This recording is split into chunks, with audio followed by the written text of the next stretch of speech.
So here we go then for the Cherries' first home game of the 1989-90 Barclays League campaign. First touch of the season for Jerry Payton. Jerry didn't play in goal against Brighton on Saturday because he's been out and had an operation on his leg. And reserve goalkeeper Phil Kite made his debut for the Cherries last Saturday. Blissett.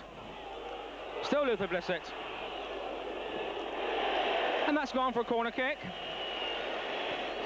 So the Cherries and Bournemouth incident within the first minute. Matthew Holmes will take this corner kick.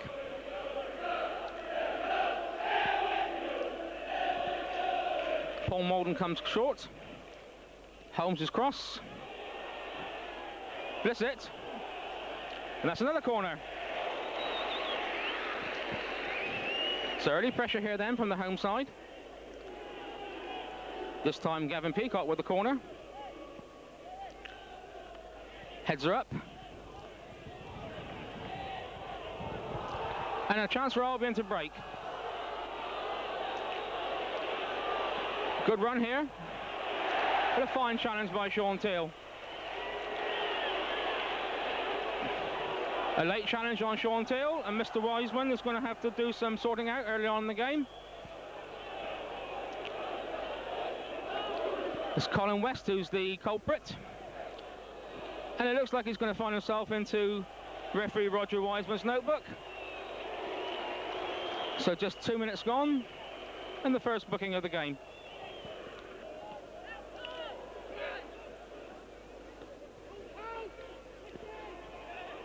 Robson, forward.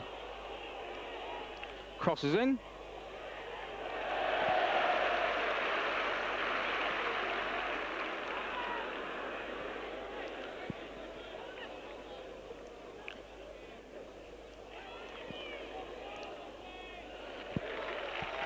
Albion throw.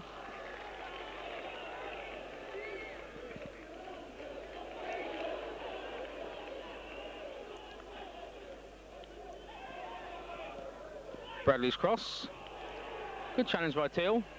Ball still not cleared though. And the first time effort from Don Goodman, well collected by Jerry Payton.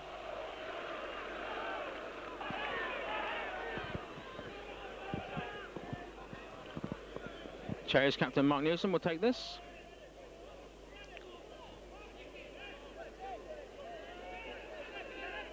Paul Molden comes short. Newson's cross. Peacock's header. Goal kick.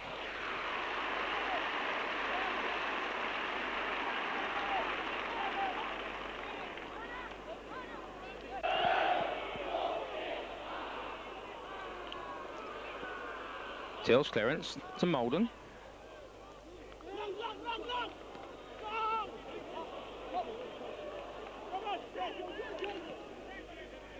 Cut out well by Peacock. Molden to O'Driscoll. Blissett. But that's gone behind Paul Morrell. Manager Hare Radnap, of course, has said before today's game to the supporters, get behind the lads and bear in mind we've got some new faces in the team and give the boys a chance to settle in to know each other.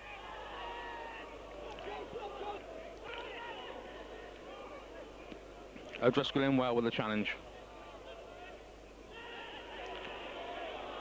Morrell. Luther Blissett onside. Now here's a chance for Luther Blissett. Well, Luther Blissett scored over 20 goals for the Cherries last year, and there was a nice chance to open his account this season. But unfortunately the wrong side of Paul Bradshaw's posts.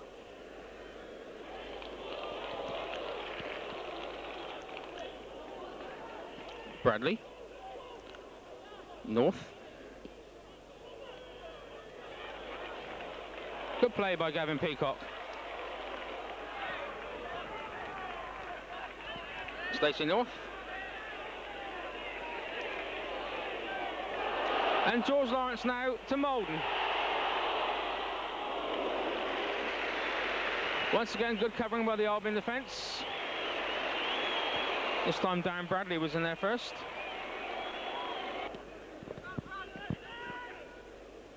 West with a flick on. Goodman.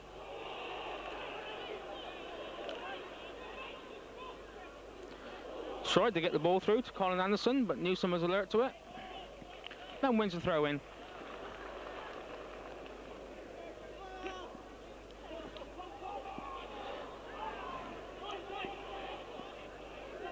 Goodman. Anderson. Cross comes in. And the corner conceded by Paul Miller.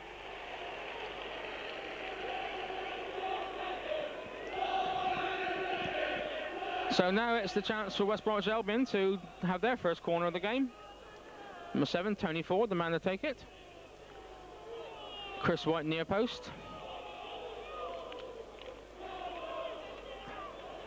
Paul Morrell in first. And good challenge in again by Gavin Peacock. Molden.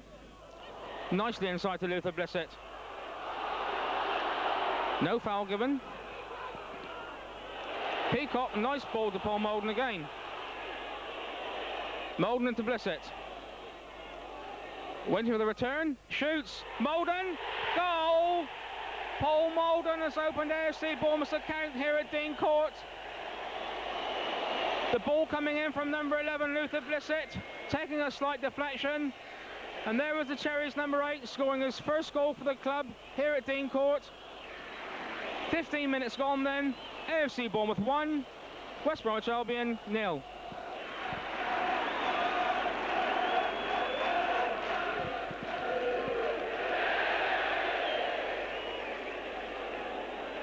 Well, it's a funny old game, this football.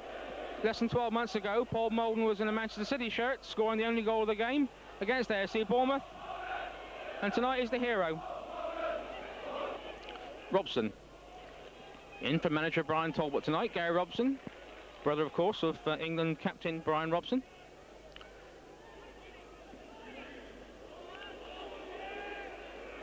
Holmes to Blissett. Good turn by Luther Blissett. Lawrence to his right. Here he is.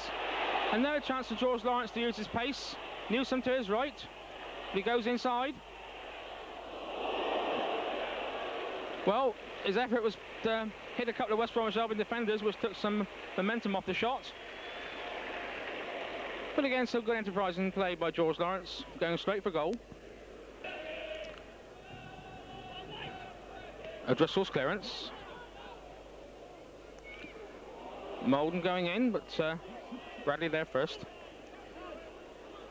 Anderson. McAnally. Goodman.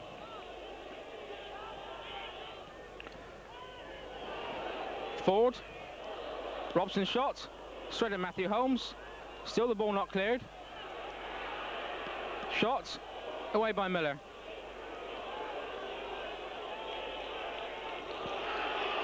Pressure coming then from West Bromwich Albion. Chris White.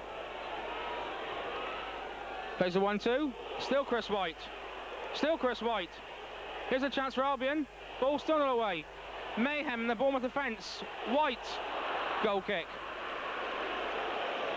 Well, what was going to happen there was anybody's guess. But the end result is a goal kick.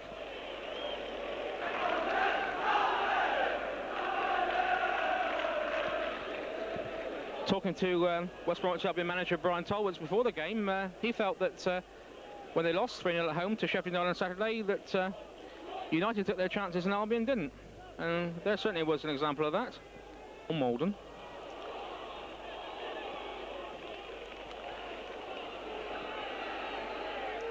And here's Molden again. Missed kick by Stacey North. Holmes. First time cross. Heads. Goal kick. Well, a good cross first time there by young Matthew Holmes.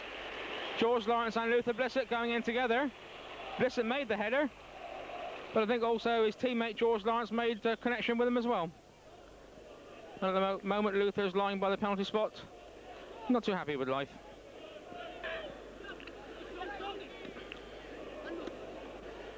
And now Colin West for Albion. Miller with him. Anderson, first time ball into Goodman. Still Goodman. Well, off Bernard McAnally. Straight to Jerry Payton.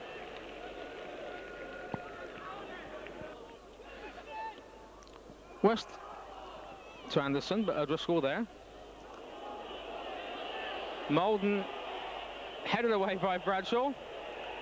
There's improvisation if you ever you like. O'Driscoll to Holmes. He's got Blissett to his left. Appeals for a handball. Play on, says Mr. Wiseman.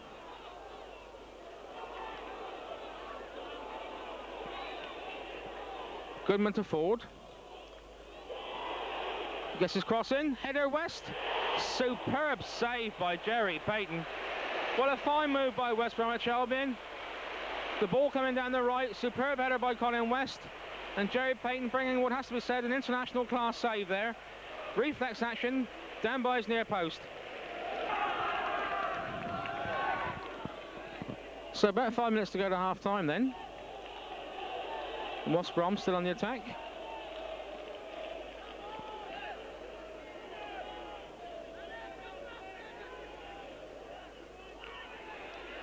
Ball still not cleared. Free kick's been given for well, it's an indirect free kick, so one can only presume it's for feet up.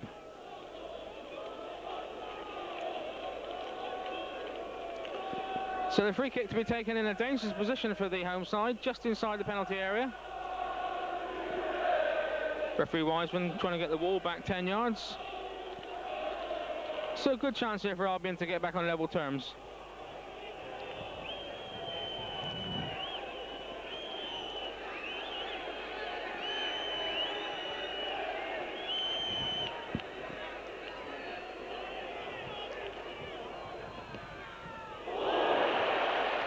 Goal kick. Robson's header. Teal. Playing the long ball over the defence again. Here's Lawrence. Gets his cross in. White away. West inside to Ford. Good one-touch play by the Albion. Here's Robson. But a good challenge by Sean O'Driscoll. And now Matthew Holmes on the counter-attack for the Cherries. Got Morrell to his left. Molden. Turns. Peacock's header. Off the crossbar. Well, a fine move by the home side. Matthew Holmes and Paul Morrell combining down the left. And as Paul Molden sent the ball in, Gavin Peacock was there with the header against the crossbar. That so easily could have been 2-0.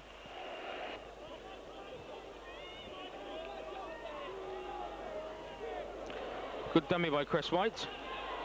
Drives forward, looking for his equaliser. Ball still not cleared. Here's West. And that's a goal kick.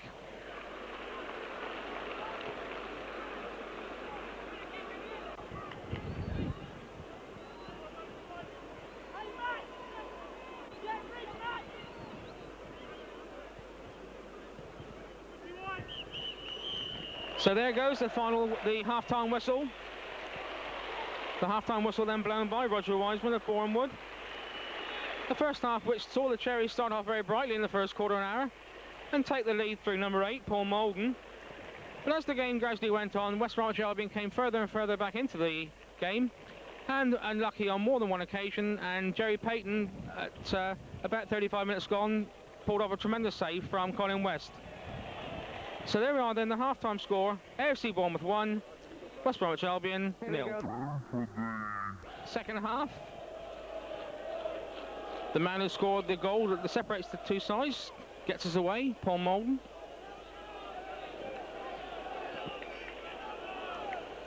Peacock. Peacock into Molden, but no, that's just pushed too far.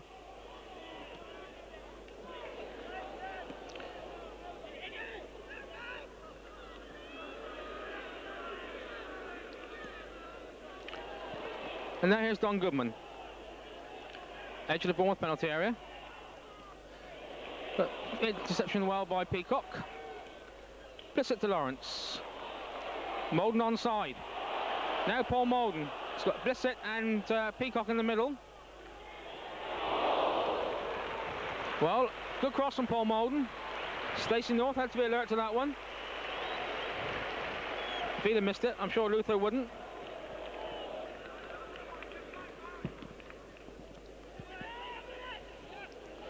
And here's a chance for Albion. No, he's offside, Colin West.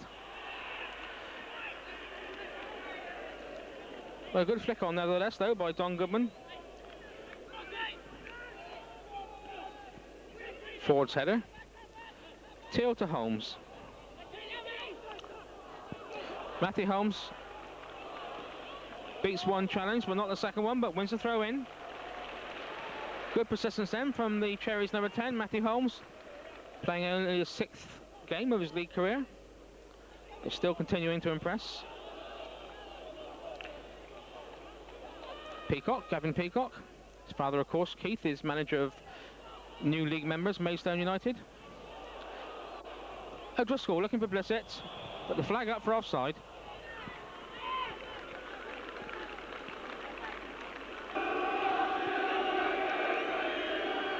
So corner kick to West Bromwich Albion then. Once again, Chris White come up onto the goal line. Payton comes up, punches.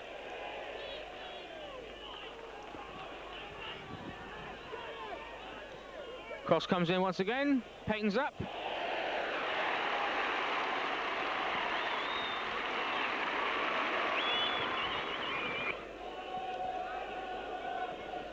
So it's Steve Parkin with the free kick. Blissett in with the header.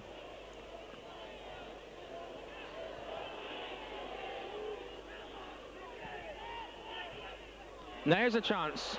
White. Payton down well again. Robson. Still Robson. Hills for penalty. Play on. Still Albion have it. Ford. This is crossing. Miller's header.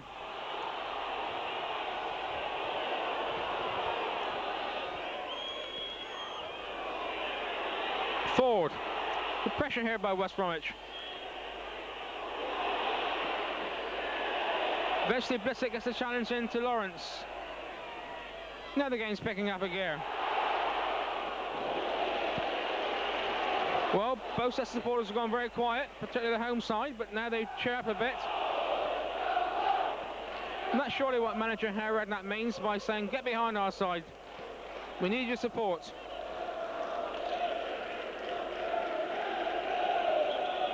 More than one occasion then tonight, Jerry Payton has been called to earn his corn.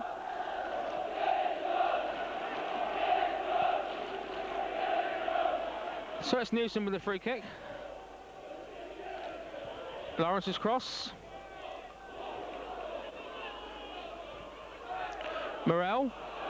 Good play by Paul Morrell. He's had a fine game. That's the cross in. Molden. Just couldn't get there. Good cross by Paul Morrell. Here's Peacock. Looking for his options. Finds it with Blissett. Holmes. And now Tony Ford on the break for Albion. Teal's there first. Well, now we picked up a gear.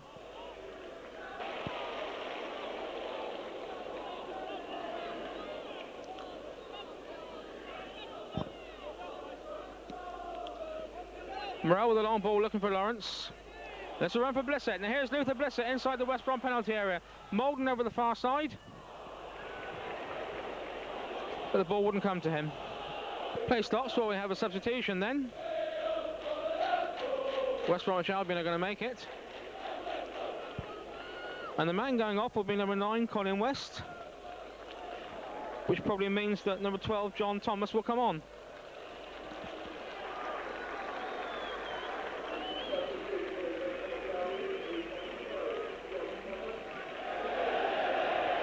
John Thomas, £30,000 signing from Bolton Wanderers.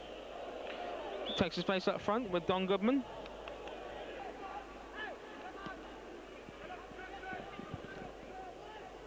White in above Molden.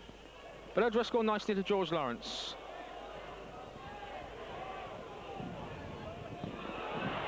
Good pace by George Lawrence. Oh, nearly got it to Paul Molden. Well, a good run by the Bournemouth number 7. Certainly showed his pace is there.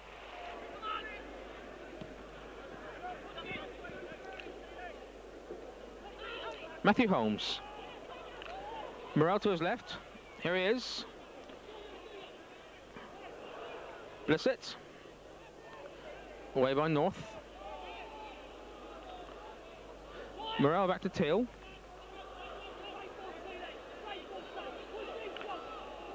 Still Matthew Holmes challenging away. And wins himself the decision. Well, good challenging by Matthew Holmes. Never gives up. Battles away. Never gives up the cause. So Bournemouth hanging on. Still time for Albion to get back into this game. They certainly had a lot of possession.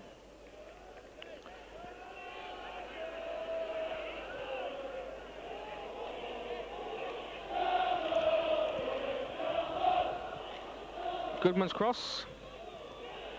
Still the ball not away. He'll come back inside. And McAnally forward. Cross comes in. And Jerry Payton safe hands there once again. Had a fine game, Jerry Payton, in the Bournemouth goal tonight.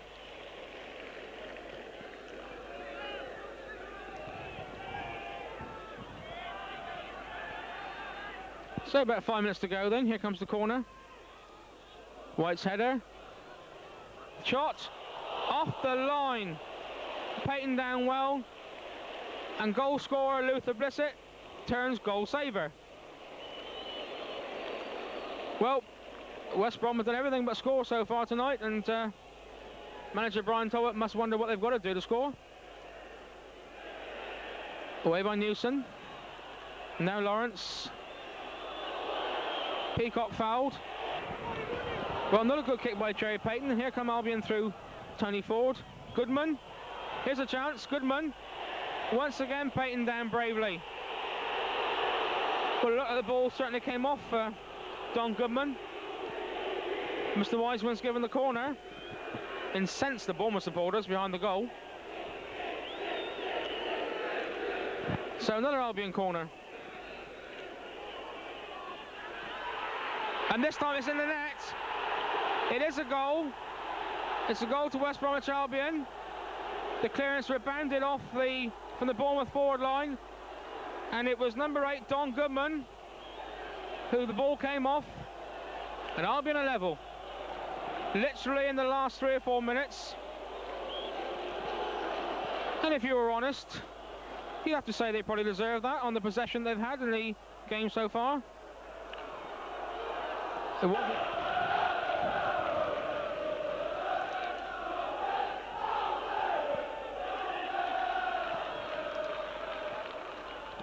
Morrell's clearance. Let's go to Paul Molden. It's got Blissett and Lawrence in the middle. Cross comes in. Mistake in the West Brom defence by Chris White. Ball still not cleared.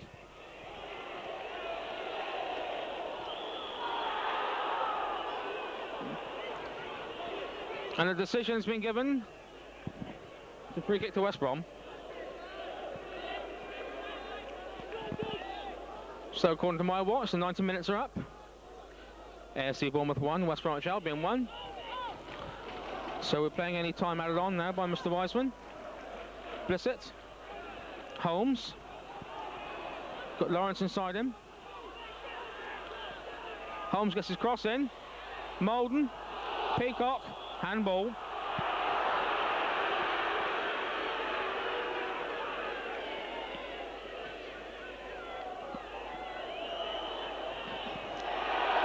Paul Molden being pushed in the back by Chris White. Now then, the Cherries' turn to push forward. Can they get the winning goal? Paul Miller with the free kick. Everybody, with the exception of Jerry Payton, in the Albion half. Here comes Miller's free kick. Newson's up. And that's a corner kick. Paul Molden looked to be held, but no decision was given.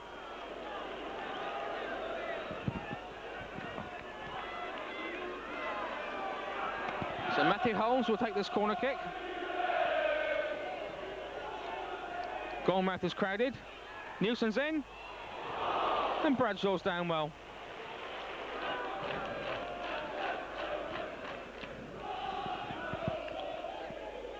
Newson's header.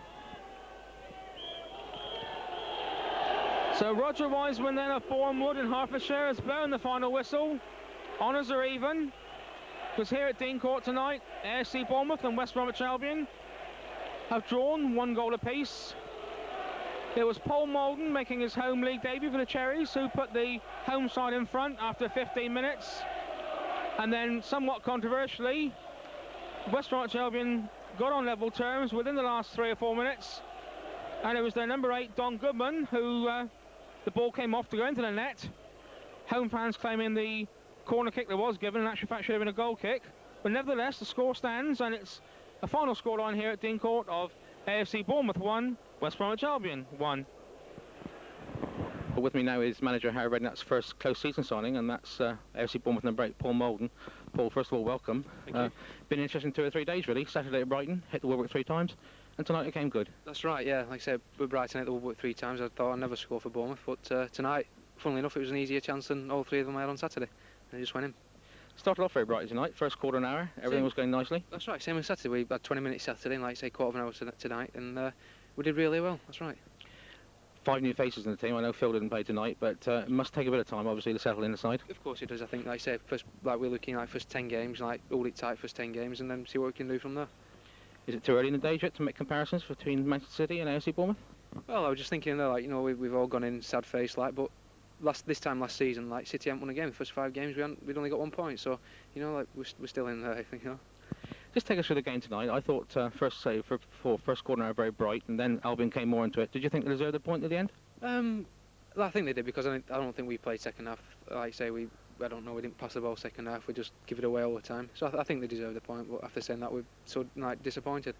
Don't want to draw into any controversy, but the Bournemouth supporters felt that it wasn't the corner that led up to the Albion goal. How did you see it? Well, that's right. You know, like from what I can remember, is like the corner before that. We've knocked it away and we've run down our left-hand side, and he's brought it back for something. I don't know what he's brought it back for. And like you say, they went back up to our end, and like the lads were saying, it wasn't a corner. So I wasn't there, so I can't really say anything. But it's one of those things. Jerry Payton, I thought, made a very much international save in the first half from I think it was Colin West's header at the near post. That's right, the header at the near post. I thought he had a tremendous save second half as well, when I think somebody cleared it off, and I think Luther cleared it off the line later on. Yeah, he's a top man. Can I just take you back to a famous incident last season? AFC Bournemouth 0, Manchester City 1, a score at 1p Molden. That's right, yeah. Nice to be the hero tonight. Yeah, it's, like I say, it's a similar goal as when I played down here last season. Like I say, it was just like probably 5-yard tap in, but they all count. Now then, Saturday, Hull City. How did you see that one? Well, we're going to get 3 points, haven't we? You know, that's all there is to it, really. Just want to remind you, the last 2 home fixtures against Hull City have been a 6-2 and a 5-1. So let's hope it's a P. Molden hat-trick perhaps on its way on Saturday. Hopefully, yeah. Like I say, it doesn't matter who scores them as long as we win. Paul, thanks very much.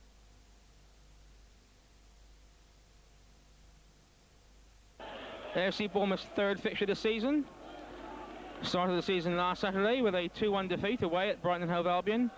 And on Tuesday night, of course, a 1-1 draw with West Bromwich Albion. Goal scorer that night, Paul Molden. Hull City to kick off. They'll be kicking towards the goal to our right in the first half. And a sun just starting to come through and from the clouds, so might be a bit of problem for Jerry Payton in the first half. Teal's header. On by Peacock.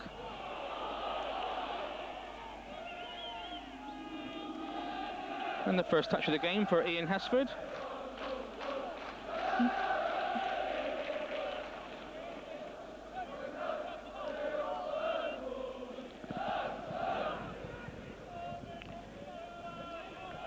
Miller's clearance. Well, it looks like a push in the back on Luther Blissett by Richard Jobson. Play on is Mr. Bodenham. And Luther Blissett down on the ground. I think evidence that he was pushed in the back.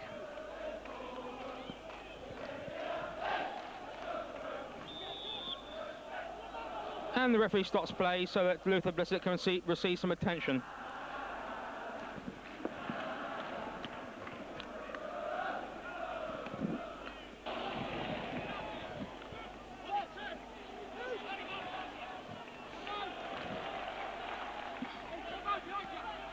O'Driscoll to Newson.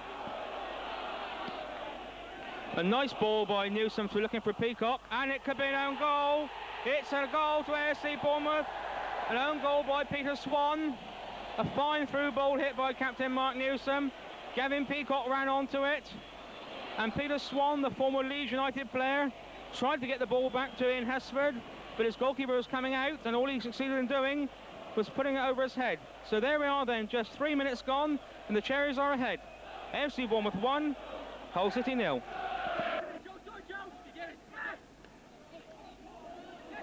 Good challenge by George Lawrence. Now Newson. Again, pumping the ball forward. Here's Blissett. And a corner kick given. So once again, the long ball by Mark Newson causing trouble in the Hull City defence. 4 minutes ago it created a goal. Now it creates a corner. Molden's come short. Newson and Miller up for this corner. Teal's header. But pushing Steve Terry in the back, so a free kick to Hull.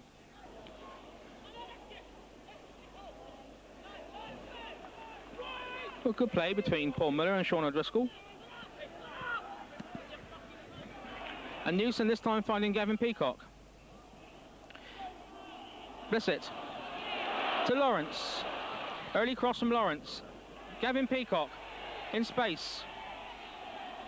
Looks for Morel. Good ball, Gavin Peacock. Molden, goal! AFC Bournemouth have gone 2-0 in the lead. Fine play by Gavin Peacock. Put the ball through to Paul Morel, the left back. Paul Morel and acres of space. Superb ball to Paul Molden. And there is the AFC Bournemouth number 8 scoring a second goal in 2 games. 11 minutes gone then. AFC Bournemouth 2, Hull City 0.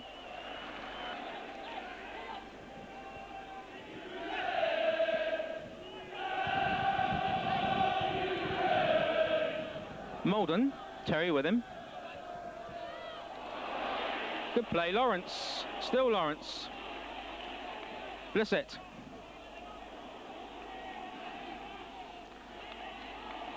Askew getting himself in trouble though. Peacock. Here comes Paul Morel. Chance to get his cross in. Blissett far post. Lawrence. Put away by the whole defence. Miller down to O'Driscoll. O'Connor. Tries a shot. And parried by Ian Hesford for a corner kick. Actually, the Hull City goalkeeper looks like he's limping.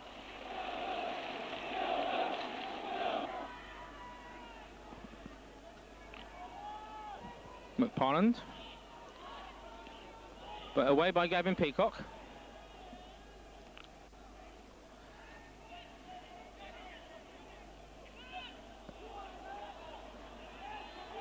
Shot. Parried by Jerry Payton. Shot there by Andy Payton. That was Payton to Payton then. And the Air International gets down to parry it away. Skipper Mark Newson concedes the corner.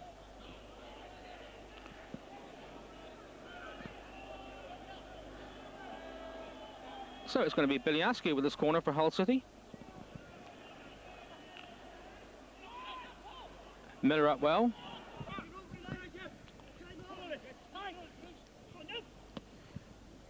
Jacobs long ball. Morel and Payton. Still Payton.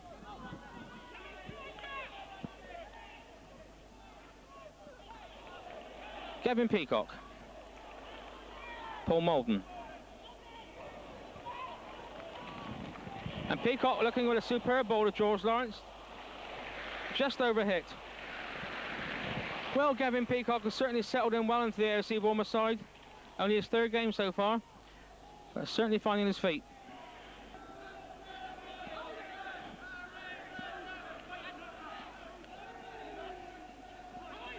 O'Connor.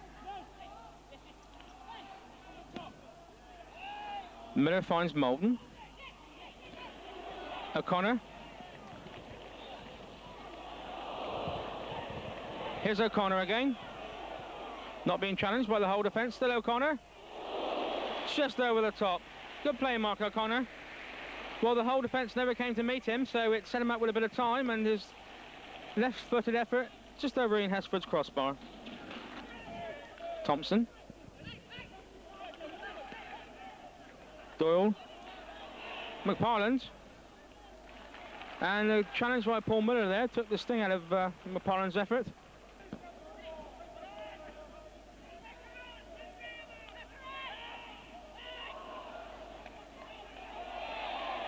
Well, good play by Gavin Peacock, even though he appeared to be fouled.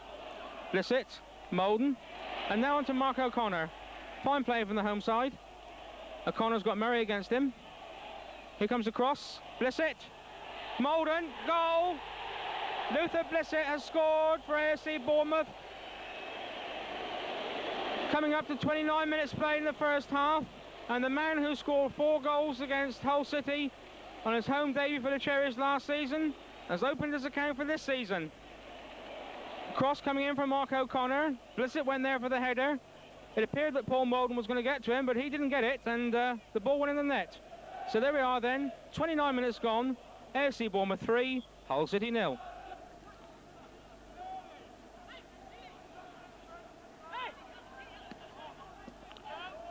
Thompson, Askew, and a nice ball into Payton. But Morell's there and gets his challenge in well. So the Hull City supporters who have made their way down from Humberside, trying to urge their side back into this game. Be a hard task there, they're trailing by 3 goals to 0.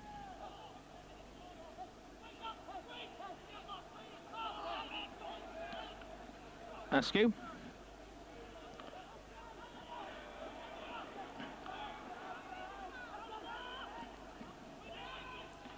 Away by Lawrence. Only Paul Molden up.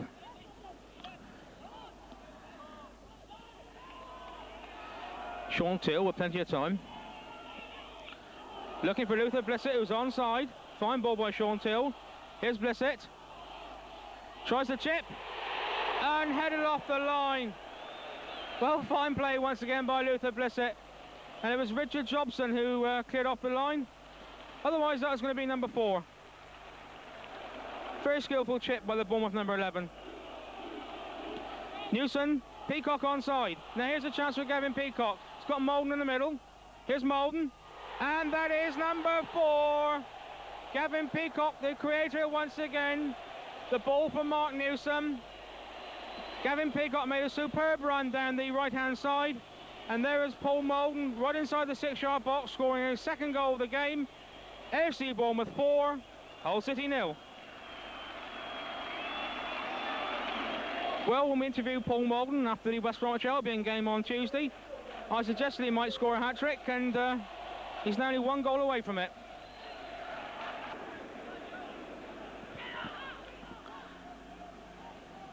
Here's Askew. This time off George Lawrence. O'Driscoll down the line to Molden. Play on, says Mr. Bowdenham. Here's Jobson. Thompson, Payton, and a goal! Fine goal for Hull City. Andy Payton, Hull City number 8, has beaten Jerry Payton, the AFC Bournemouth goalkeeper, with a rasping first-time shot. So 35 minutes gone then. AFC Bournemouth 4, Hull City now 1. When AFC Bournemouth defeated Hull City by 5 goals to 1 last season, Andy Payton was the Tigers' goal scorer. I wonder if that's an omen. Newson for the Cherries. Lawrence. Molden. That's a corner kick.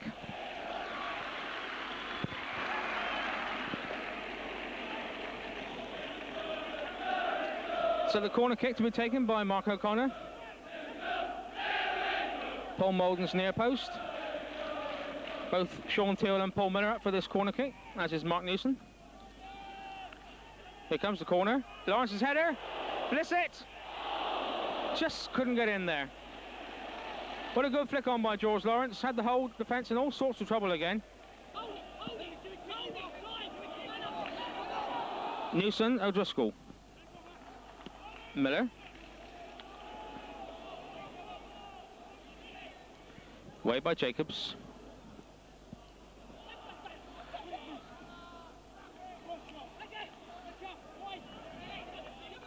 Jacobs. Fine ball through to McParland. Teal reads it well. Well, superb play by Sean Teal. Really is a battler.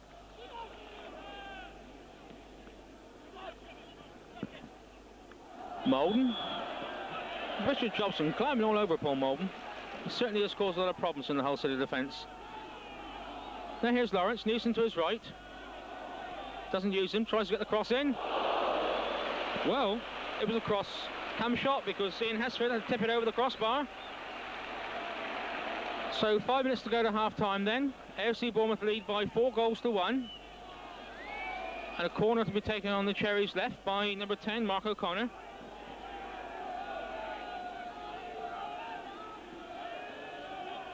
Miller's up.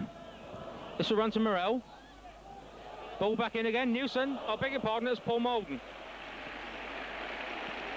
I should have known. He's certainly finding himself unmarked in the Hull City penalty area this afternoon.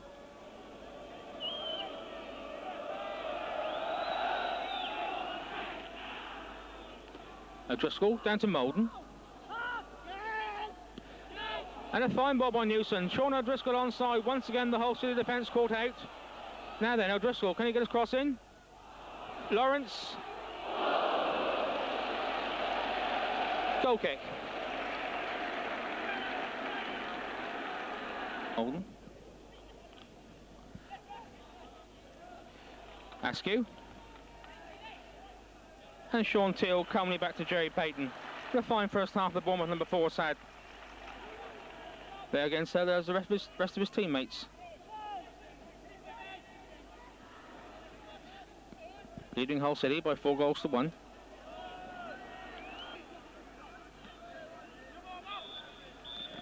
So there goes the half-time whistle, and what has to be said has been an extremely satisfactory first half for AFC Bournemouth.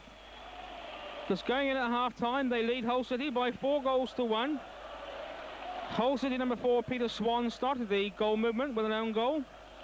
That was followed by goals from Paul Molden, Luther Blissett, and then Paul Molden again. And Andy Payton, the Hull City number 8, replied for the Tigers after 35 minutes. So there we are then, the half-time score, AFC Bournemouth 4, Hull City 1. So here we go then. Start of the second half. This time the Cherries be kicking towards the goal to our left-hand side. Just to recap, they're leading by 4-1. And certainly the first half was what you call action-packed. So Driscoll. Got Morell wide on his left. And here's Paul Morell. And still Morell. No, Hesford gets it a second attempt. A fine ball by Sean O'Driscoll. Here's Terry.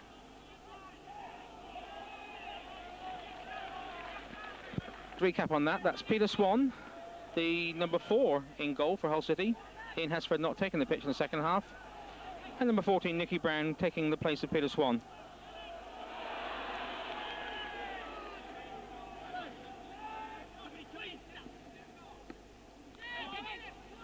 Doyle. McParland. Gets his cross in. Good safe hands, Jerry Payton.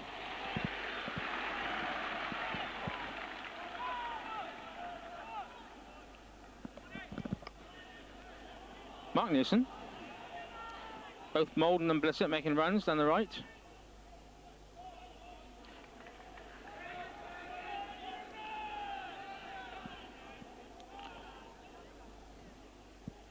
Blissett's flick on.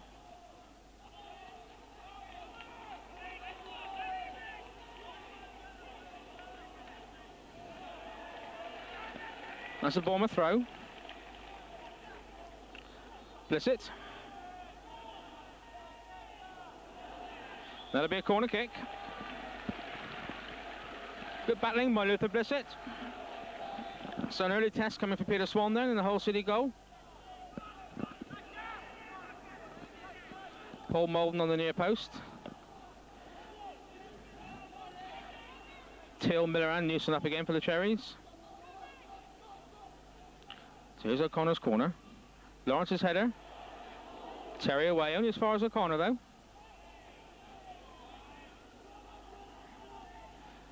Molden, chance for his hat-trick. And Peter Swan down well.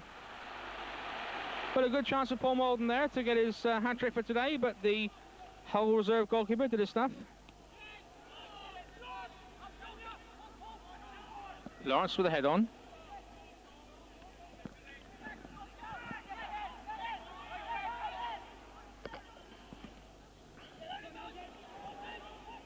Morrell with Payton there. But not a good one by Morrell. Payton will score a second goal. Mistake by Paul Morrell. Not a strong header back to Jerry Payton. Andy Payton all the time was challenging, and he scored his second goal of the game. Hull City now only 2 goals away from the Cherries with a scoreline of AFC Bournemouth 4, Hull City 2.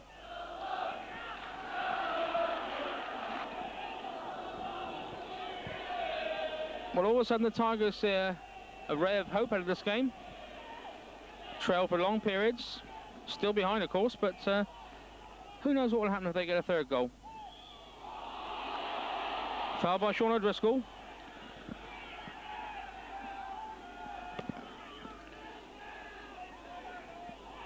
Jacobs gets his cross in.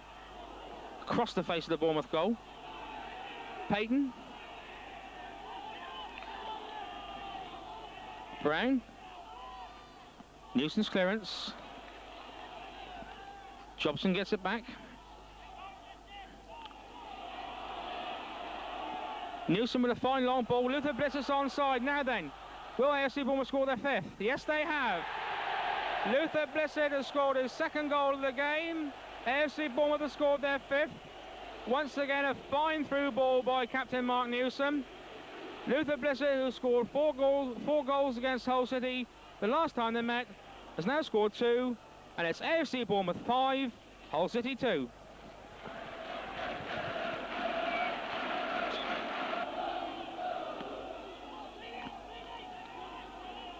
Teal's header, only as far as McParland. Good challenge by Sean Teal. Jacobs. Still the ball not cleared. But eventually it's off the head of captain Martin Newson for the corner kick. So a corner to Hull City.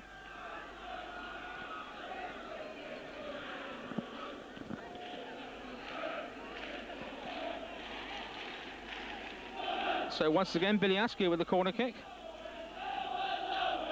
Nicky Brown up for the corner, but it goes to Steve Doyle. Inside the Bournemouth penalty area, but he puts it out to Askew again. Here comes the cross. Payton punches to O'Connor.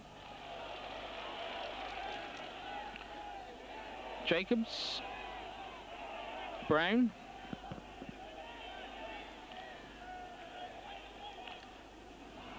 Askew. Foul on Sean O'Driscoll by Les Thompson.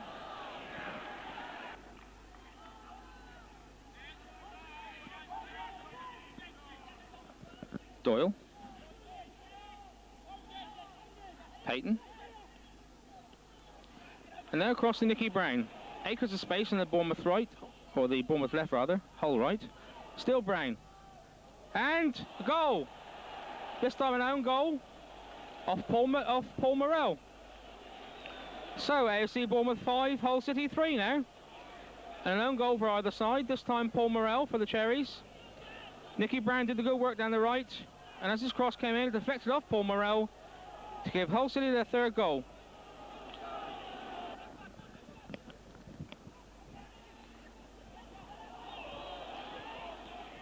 Now Andy Payton leaving it to Jenkinson. 3 against 2 here. Still Jenkinson. Good foot in by Teal. Payton. And number 4. Andy Payton's got a hat-trick. Hull City have got 4. But AFC Bournemouth have got 5. But the game's not over yet. 30 minutes gone then in the second half. And AFC Bournemouth, who led 4 goals to 1 at half-time, now lead by 5 goals to 4. Andy Payton a hat-trick for Hull City. Well, 9 goals in 1 game, good entertainment. A substitution by the home side. George Lawrence going off. Matthew Holmes coming on. Mark O'Connor switching to the right.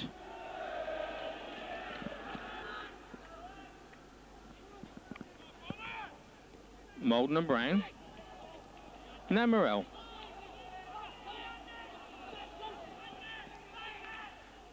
Blissett. Nice into Molden. Well, nice flick back by Luther Blissett. Nice one touch by the home side, and Paul Molden's first time effort over the crossbar for a goal kick. Now here come Hull from McParland. Askew. O'Driscoll's there. Still Askew. Away by O'Driscoll. Fine defending by the Bournemouth number 9. Only to Doyle. Still Hull City threatened. And O'Driscoll with a clearance again. Now Molden all by himself. Fine ball into Matthew Holmes. Good challenging though by Richard Jobson. Only as far as Morel.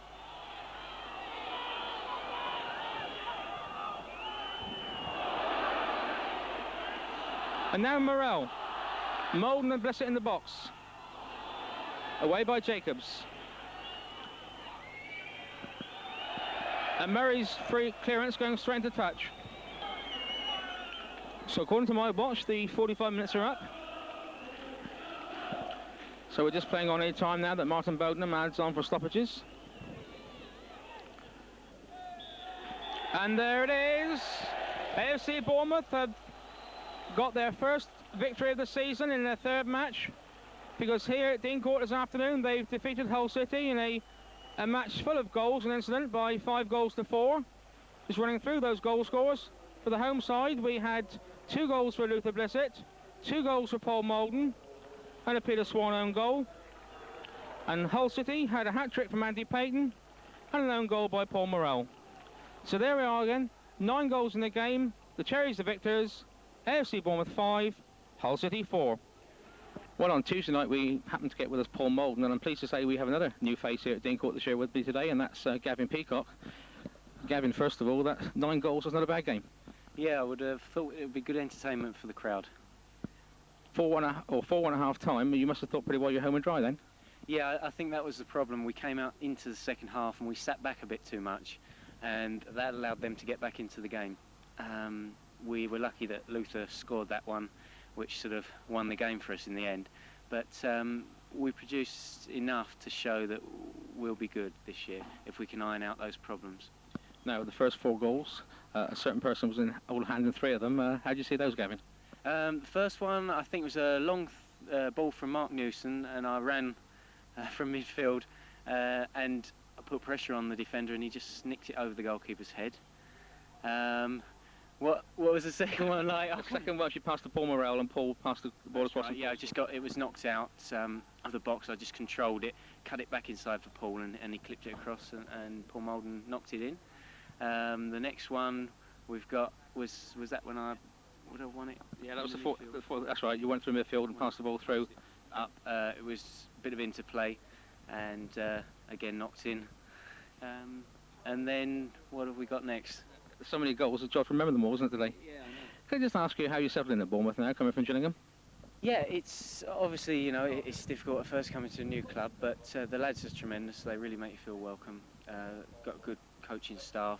You know, I think the whole club is geared to making players feel good, and I've really had no problems. I mean, I thought it would be more difficult than it has been. A big difference from Gillingham? Yeah, the standard of play is a lot higher, which is great for me. I've enjoyed it a lot, and I feel I'm learning a lot from the other players, from the manager, and from playing in the 2nd division. Of course, your father, of course, is manager of Maidstone United. That must make it a clean interest for you in the other game. Yeah, I know. I don't know what the result is today, but they've got a good squad of players. He's signed everyone from part-time onto full-time, so I think they'll do all right this year. Well, Gavin, you certainly made yourself very popular with the Bournemouth supporters, and may you have a very happy season with us. Gavin, thanks very much indeed. Thanks a lot.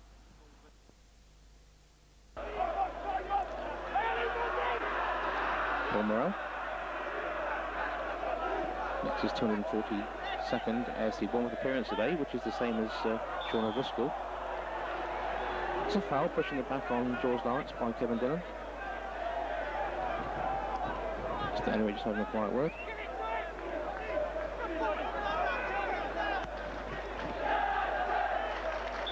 Molden. For a free kick. Paul Molden backing into Andy Thorne. Andy Thorne, of course, cost Newcastle £850,000 in London. And last year, of course, he was an FA Cup winner's medal. Till missed the header. McGee. Well, there's a real chance of Newcastle. Long kick out from goalkeeper Tommy Wright, and the wind helping him obviously tremendously. Sean Till misjudged it, and Mark McGee nearly in for the first strike for the away side.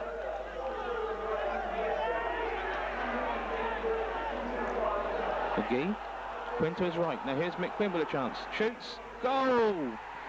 Yes, 3 minutes gone then. Newcastle United have taken the lead. Mick Quinn scoring his 8th goal of the season, and so far has kept it going. He's scored in every match he's played for the Geordie side, and now here we are, 3 minutes gone. AFC Bournemouth 0, Newcastle United 1.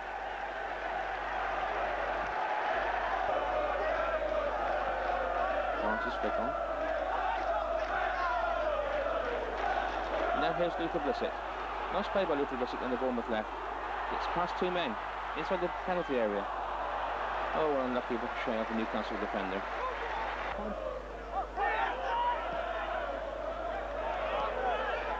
And the ball coming away to Bournemouth is Sean Brooks. Very good, Bristol.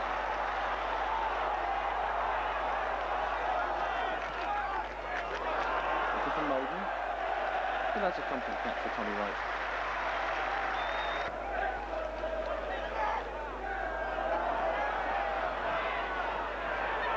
This will break for Peacock. That's it.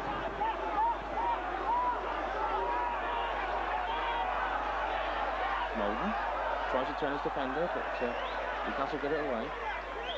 And Morrell. A nice ball to Luther Blissett from Paul Morrell. Blissett inside the Newcastle penalty area. That'll be a corner. So, the Cherries starting to put a bit of pressure on, shown by the early Mick Quinn goal. And Brooks will take the corner kick.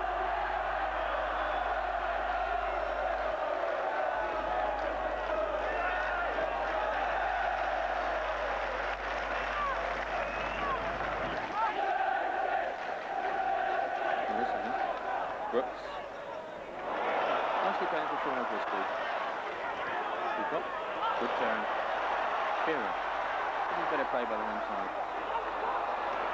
Jones tries to leave it for Morrell, but intercepted by Ranson, and now Newcastle on the counter attack. Quinn. Ranson.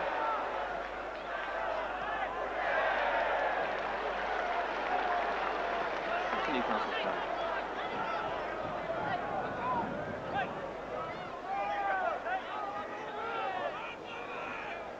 So 15 minutes gone then, still FC Bournemouth 0, Newcastle United 1.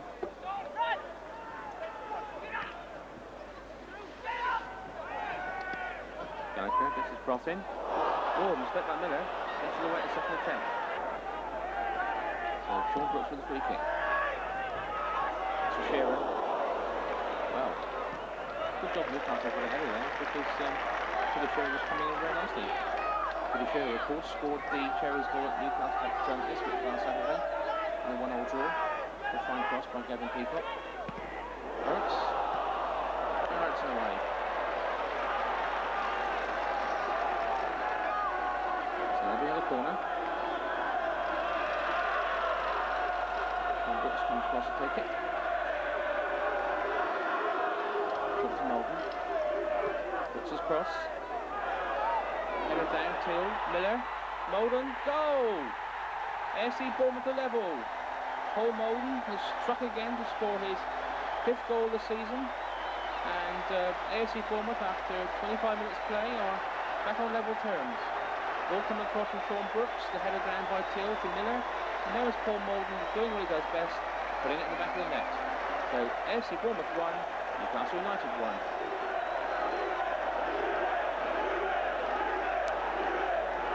First season Simon.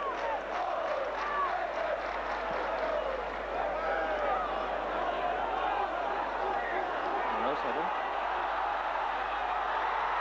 Molden. Well, he gets second goal for Molden in the space of 2 minutes.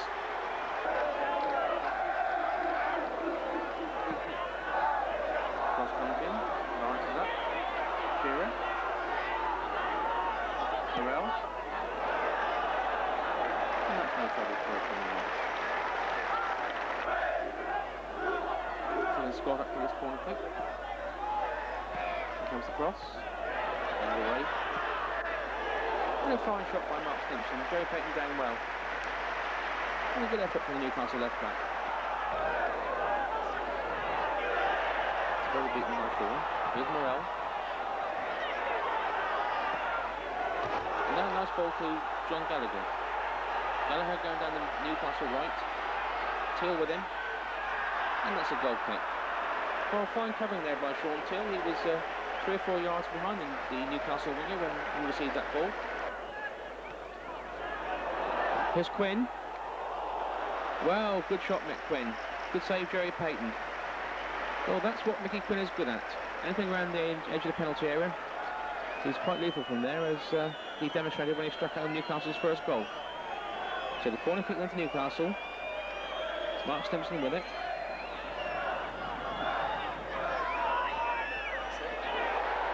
And this time McGee's effort headed down and well saved by Jerry Payton again. So 2 good chances within a minute for Newcastle United. Former supporters cheering their goalkeeper as the half-time whistle goes. So there we are then, 45 minutes of good entertainment here at Dean Court. Both sides giving it everything they've got.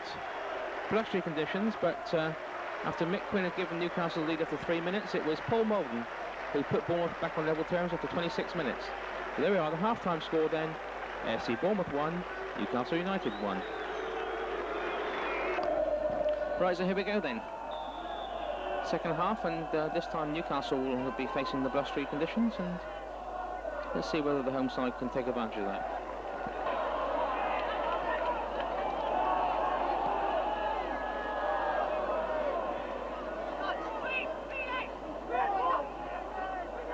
McGee into Quinn.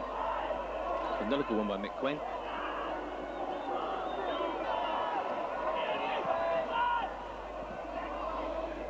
Blissett looking for Molden.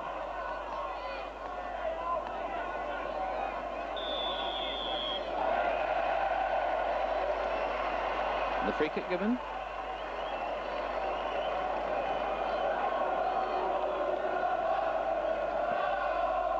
So it's going to be Sean Brooks who's going to come across and take this free kick for the Cherries.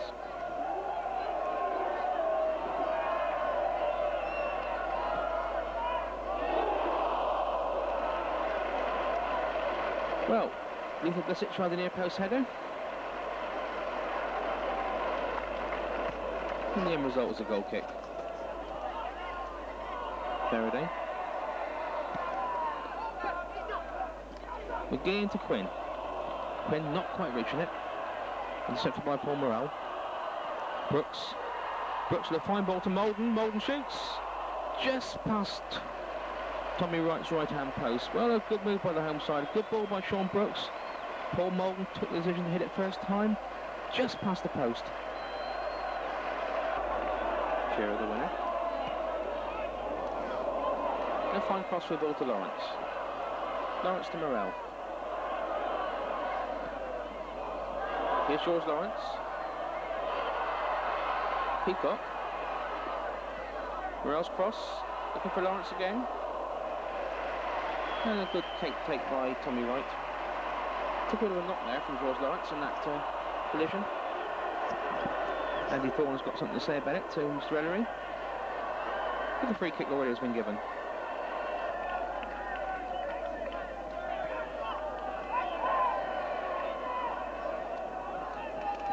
Haxton with it. McGee. Now Stimpson.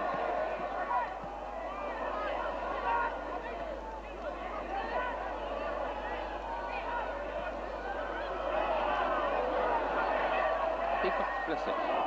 And now Paul Molden. Good quick ball by Luther Blissett to Paul Molden. Now here's Molden.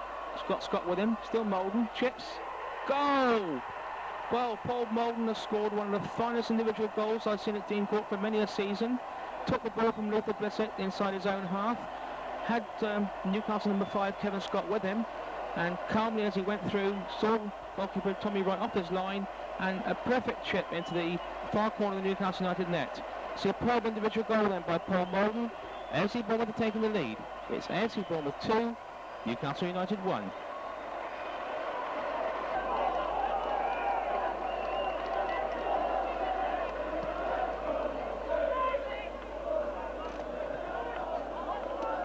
Well to Brooks.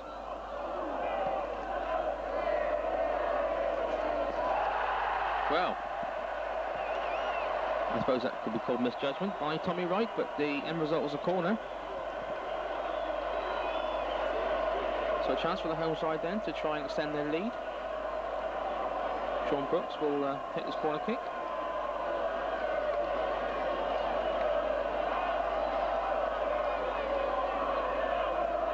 Still the blustery breeze coming around Dean Court, so anything could happen with this ball in the air. Here comes the corner. Right goes up. And the end result is a goal kick. Newcastle United are going to make a substitution. Going off as number 8, Paul Sweeney. And coming on as number 14, John Anderson. John Anderson, of course, a former Air International. He joined Newcastle on the free transfer from Preston back in 1982. So it's Brooks and Lawrence. Well, Lawrence strikes it, and a good strike as well. Good save by Tommy Wright. Once again, Newcastle pushing men forward.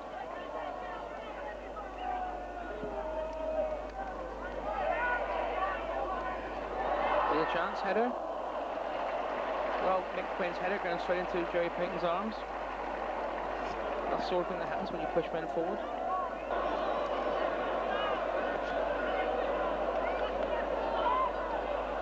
Dillon.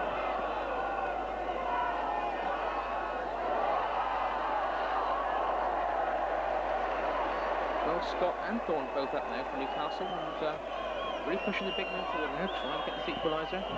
Here's Blissett for the Cherries. Got Molden to his left. Here's Paul Molden. Now then, Paul Molden, edge of the Newcastle penalty area. But this time the Bournemouth number 8 strike lets him down, and that's no trouble to Tommy Wright. Certainly no Luther Blissett and Paul Molden are starting to create a good understanding between each other. Could well cause defence some problems this year in the second division. Now Quinn. Calico. Cross comes in. McGee's header. And that's a goal kick. Well, now chances starting to come at both ends now as Newcastle try to get level and Bournemouth try to get a further goal to try and seal the match. Ball on Newcastle end of the field.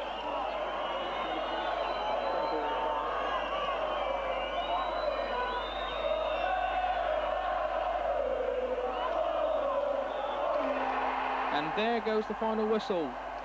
Referee David Ellery from Harrow and Middlesex has blown the final whistle. And here at Dean Court this afternoon, much to the delight of the home supporters, AFC Bournemouth have defeated Newcastle United in a very fast and furious game by 2-1.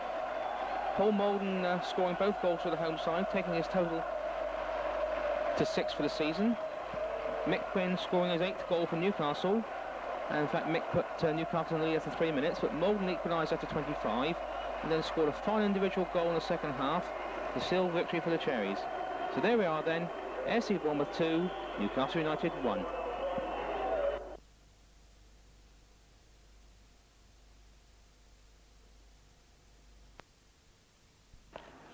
And today's match mascot, well, that's 7-year-old Scott Eisen from Poole, and his favourite player is number 11, Luther Blissett. So here we go then.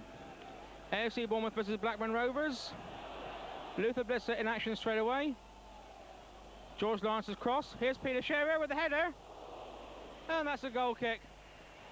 Well, nearly a goal inside 15 seconds. Terry Gano will remember the first 1 minute well on Wednesday night rather, at Exeter City. He did some damage to himself on his face and neck. Took 9 minutes treatment on the pitch, but we're all happy to say he's back in action again today.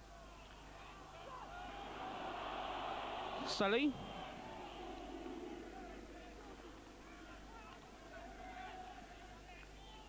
Chris Sully, I'm sure a well-known face to AFC Bournemouth supporters. Played here at Dean Court back between 1980 and 85 and made over 200 appearances.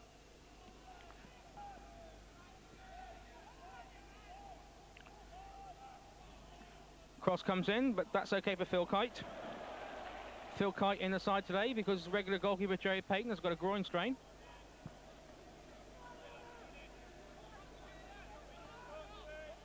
Captain Sean O'Driscoll to Paul Miller. Long one for Blissett and Moulton to chase. But good defending by number 6, David May. Took that one well under pressure. Sellers there ahead of O'Driscoll. Now Kennedy and Miller. And that'll be a corner kick. Blackburn Rovers supporters behind the goal thinking a few more than a corner. Mr. Don had no doubts that was a corner kick.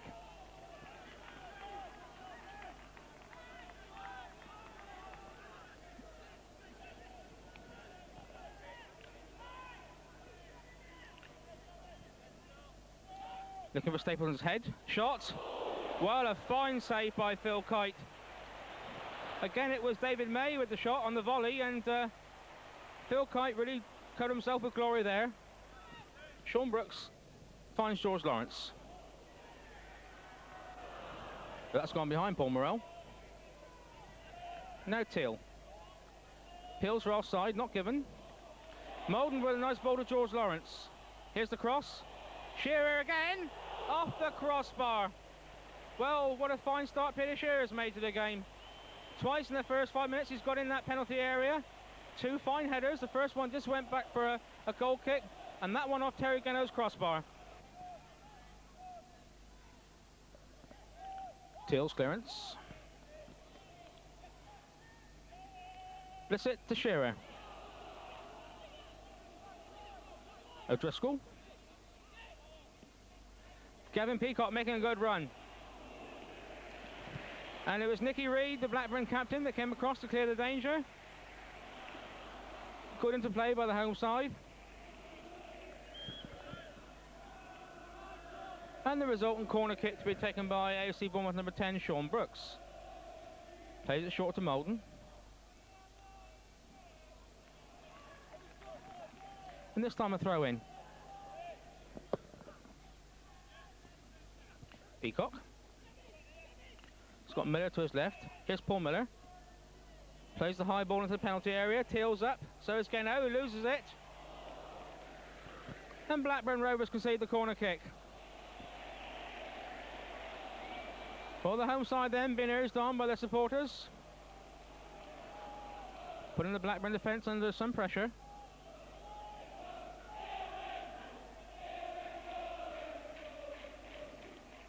So here's Brooks's corner.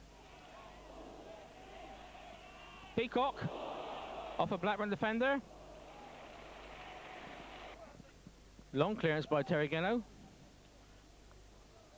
And off Sean Teal for a corner kick.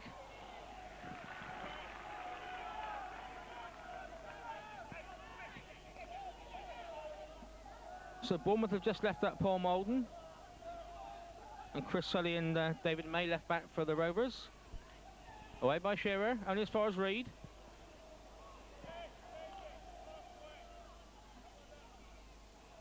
But good defending by Luther Blissett. George Lawrence. Nice ball by George Lawrence to Gavin Peacock. Here's Gavin Peacock. Now, wouldn't it be nice to score before his wedding tomorrow? Lawrence. But a good break by the home side. Blackburn rapidly coming back to cover up. So Paul Morrell with a throw. Lawrence. Well. Fine throw from Paul Morrell. George Lawrence took it in his stride. Hit it with a cracking shot, but unfortunately for the home supporters, just the wrong side of Terry Gano's post. That's a goal kick. Here's Malden again. Turns his man well, but off David May for a corner kick.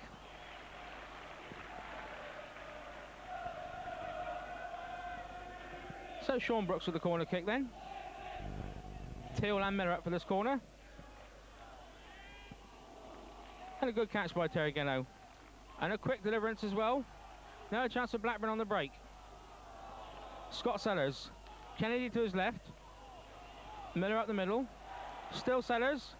Off Teal. And away by Paul Morrell.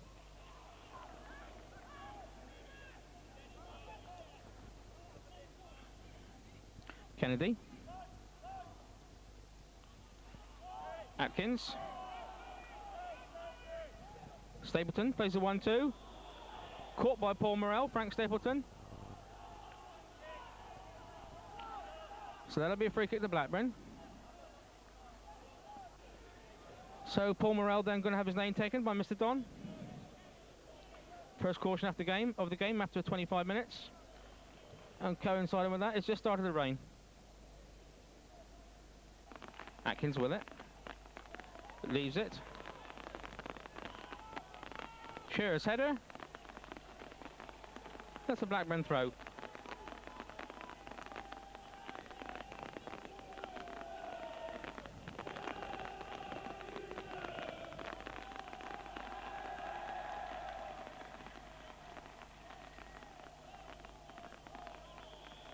This time a free kick to the home side.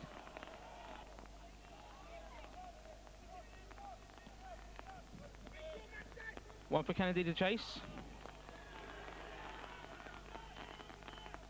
And now Sean Teal for the home side.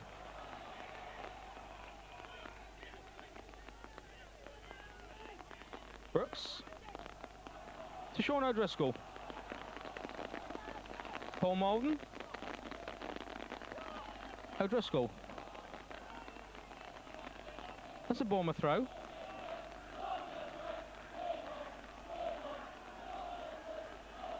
Sean Brooks. Rain nearly buckling down now. Here's Malden. Inside the Blackburn penalty area. And that'll be a corner kick.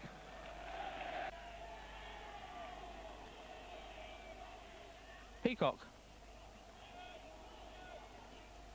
And now Blackburn Rovers on the break. With Andy Kennedy. Got 3 men up with him. Here's Garner. And that's a goal kick. Morrell. Brooks. Still Sean Brooks. That'll be a corner kick.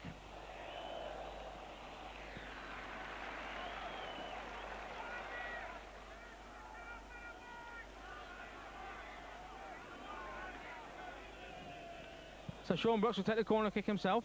Plays it short to Paul Malden. Brooks' cross. Shearer's header. Teal. Ball still not cleared by Blackburn. Gavin Peacock. George Lawrence. Malden. Peels for handball. Play on, says Mr. Don.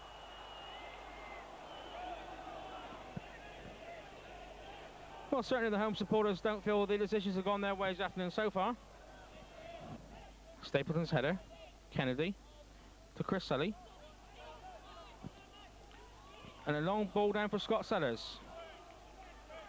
Here's Sellers' cross. Comfortably taken then by Phil Kite.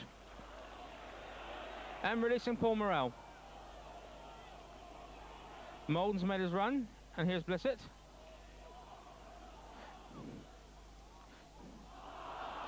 Well, Shearer seems to be obstructed on his way through.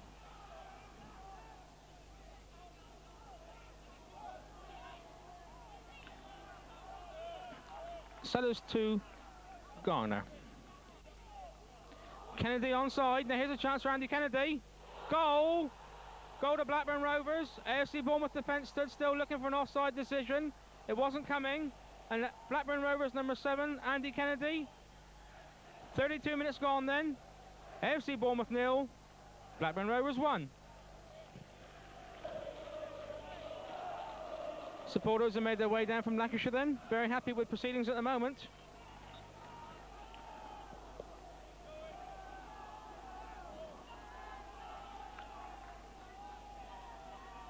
Blissett flick onto Malden.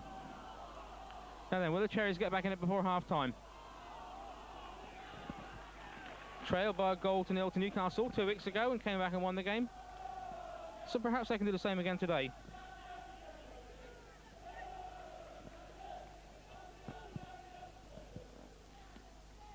Corresponding picture last season was 2 goals to 1 in favour of the home side. Goals that day by Colin Clark and Luther Blissett. Simon Garner scoring for Blackburn. Here's Sully. Reed. Only reaches O'Driscoll though. Brooks. Malden. Nice ball by Paul Malden. Here's Gavin Peacock. Here's Peacock, still Peacock. And Gavin Peacock has scored for AFC Bournemouth. One day before his wedding. What a wedding present that must be. Took some fine through ball from Paul Malden. Took his time, went past the defender. Saw Terry Gano, slipped under his body. AFC Bournemouth 1, Blackburn Rovers 1. Well played, Gavin Peacock.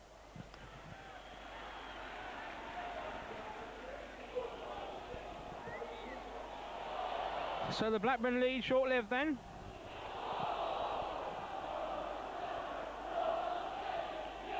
And now it's the Bournemouth supporters' turn to sing.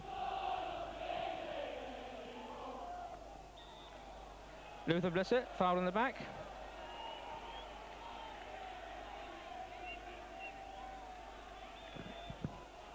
Here's the hero of the moment, Gavin Peacock. To Paul Malden. It's his pass that created the goal. Morell. And that'll be a corner.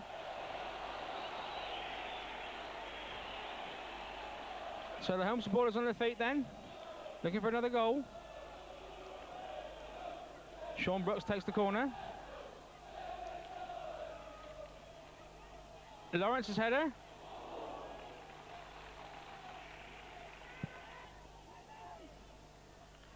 Morell.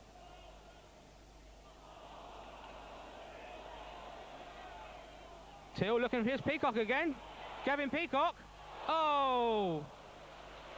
Well, once again, a fine ball from Paul Morell. This time, Peacock with some very good runs this afternoon. Took the ball calmly in his chest. Just couldn't quite finish it. The rain's still coming down quietly. Certainly won't help the playing surface. It might get a bit more slippery as the game goes on.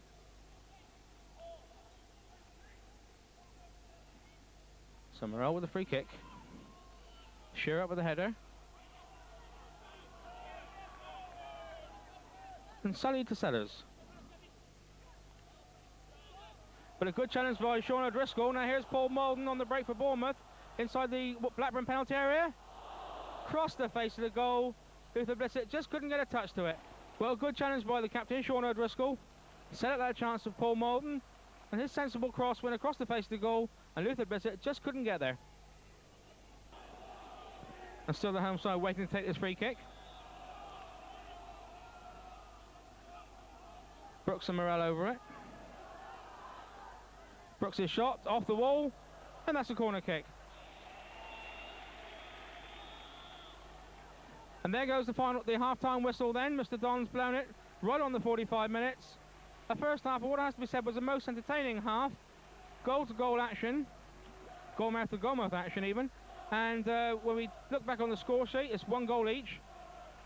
Blackburn Rovers opening the scoring after 32 minutes through Andy Kennedy, the number 7, beat the offside trap. And then went in and put it past goalkeeper Phil Kite. And 1 minute later, it was Gavin Peacock who put the Cherries on level terms. So there we are then, the half-time score. AFC Bournemouth 1, Blackburn Rovers 1. So here we go then. The rain absolutely bucketing down here at the moment.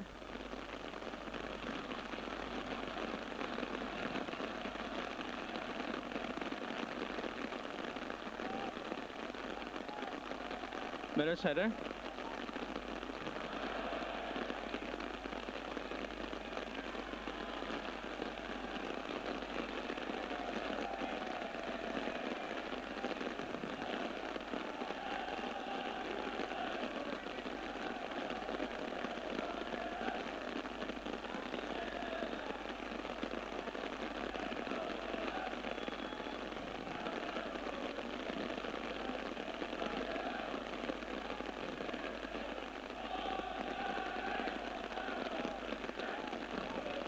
I think we've got ourselves a cloudburst.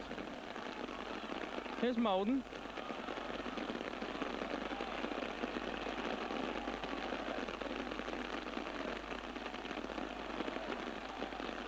Brooks, Blissett.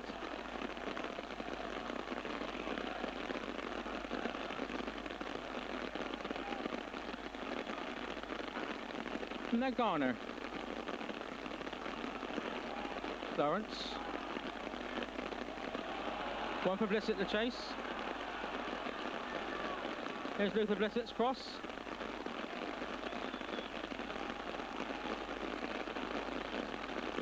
Cross comes in. And a free kick given to Blackburn Rovers. Teal's header. Malden. And Shearer looking for George Lawrence.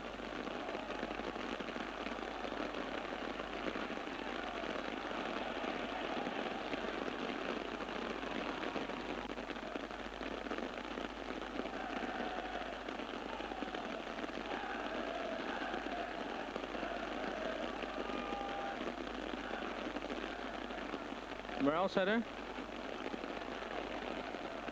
Stapleton. Now Garner. Test out Kite on the slippery surface. Got the Bournemouth goalkeeper up to it.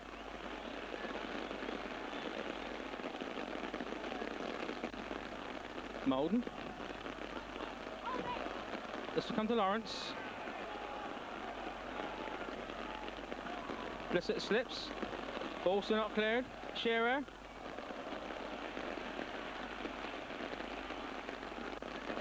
Till.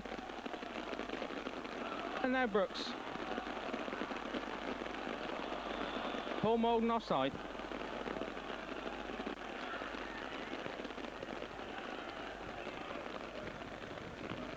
Yes. Yeah.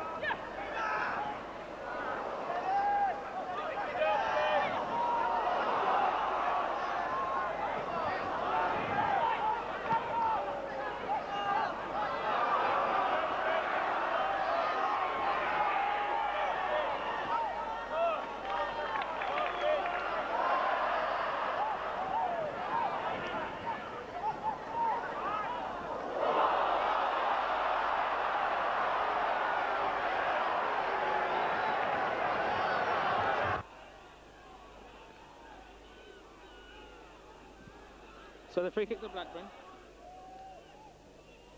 Stapleton. Goal. Blackburn Rovers have scored. It's number 9, Frank Stapleton. Free kick was taken. He's stolen at the far post. Nobody picked him up. AFC Bournemouth 1, Blackburn Rovers 2. Blackburn Rovers supporters delighted. The former Arsenal and Manchester United number 9. Let's put Blackburn back in the lead.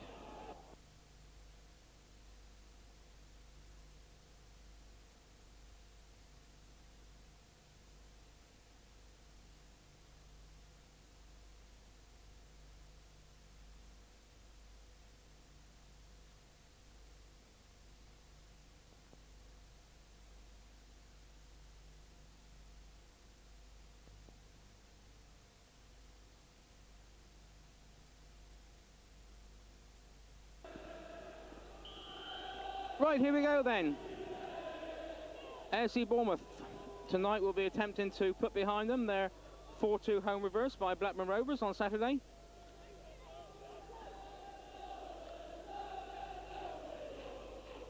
Early touch for skipper Mark Newson.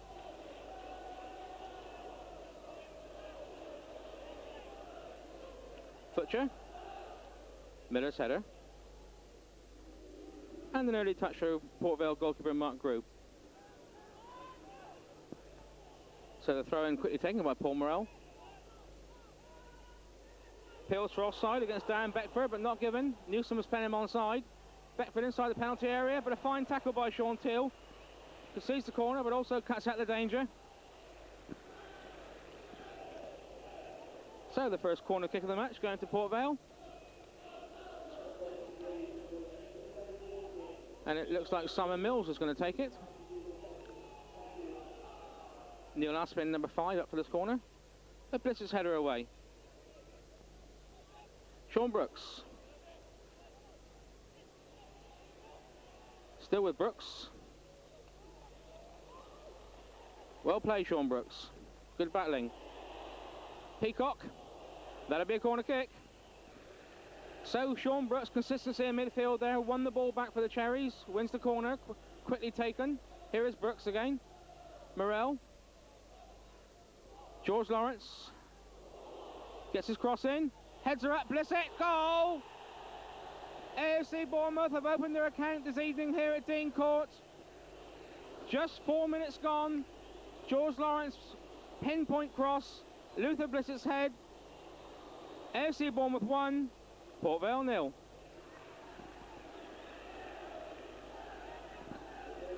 Well, that's the best possible start the Cherries could have. And Luther Blissett scores number 4 this season.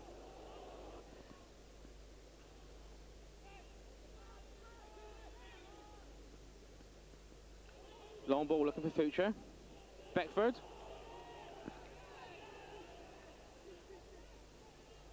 Tries to get his cross in, does. Futcher.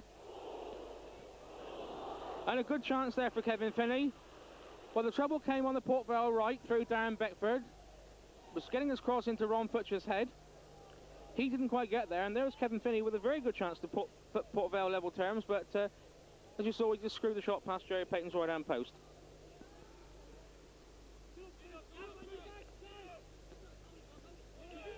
Newsom to Brooks.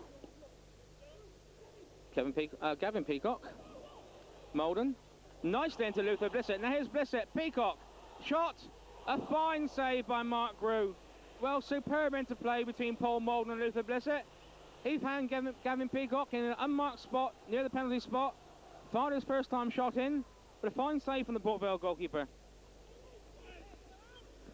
Nice long ball through. Here's Luther Blissett. Port Vale defence caught square again. Paul Molden far post. Not quite reaches him, and Grew gathers. But again, the long ball from the Bournemouth defence catching Port Vale out. Peacock nicely down to Lawrence. And again the quick ball. Blissett chases. Confusion in the Port Vale defence. Here's Grew out of his area, but calmly down to Glover. Finney. Hughes here to his left. Play short. Chance for the cross. Well, fine covering by Gavin Peacock. Good 1-2 play by Port Vale. Simon Mills nipping at the near post, but the Bournemouth midfielder was alert to that. Gavin Peacock, of course, who was married just recently on Sunday. So I wonder whether Mrs. Peacock is enjoying the match tonight as part of her honeymoon. So the corner kick then to Port Vale.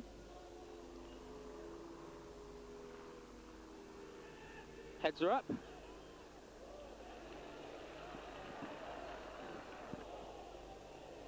Now Kevin Finney. Newson to Brooks. And now Blissett. Nice 1-2 with Sean Brooks. Blissett on the Bournemouth right. Cross comes in. O'Driscoll. Now Sean O'Driscoll. Shoots. Just past Mark Grew's right-hand post.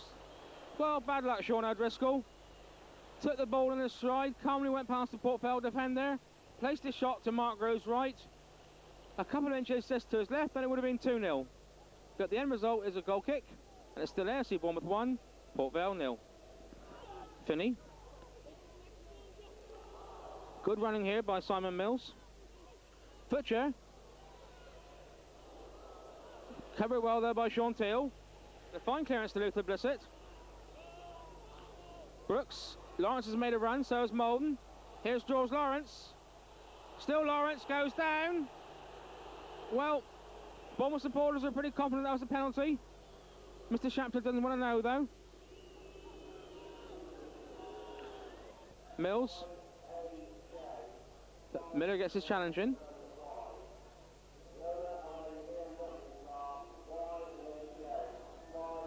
Porter, here's Beckford. Well, a good chance there for Darren Beckford very quickly. Took himself away from goal now, and has to be said, there is a good chance for Darren Beckford.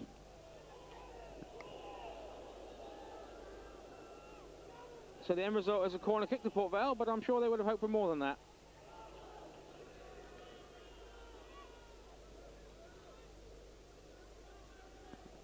So again, Neil Aspin and Dean Glover up for this corner kick. Morel gets the header in. Glover. And the corner kick now from the other side of the field. Port Vale being urged on by the supporters who have made their way down from the Midlands tonight.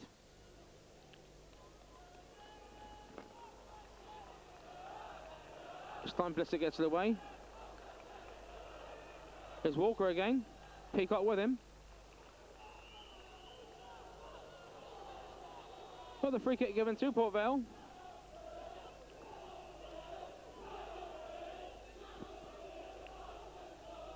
Walker's cross. Butcher's header. Goal kick. So Port Vale trying to push back into this game now. Only trailing by 1-0, so the game's still very much open.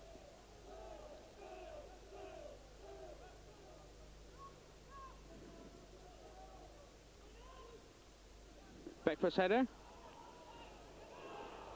Mills, Futcher. Goal kick. Well, last 5 minutes in, there's been a couple of good chances for Port Vale to get back into this game. But in both cases, their strikers have just couldn't make the back of the net.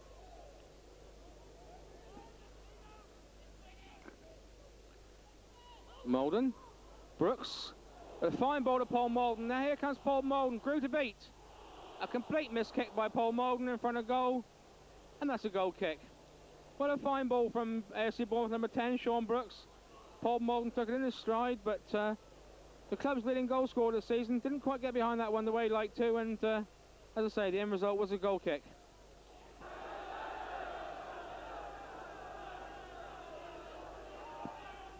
So Paul Morrell with a free kick. This is header. Molden. Goal kick. Well, certainly it's been very apparent that as the season's gone on, Luther Blissett and Paul Molden have created very good understanding up front, and there is a chance for Paul Molden to get his 7th goal of the season. Not to be yet, though. Here comes the cross. And it's George Lawrence that concedes the corner kick.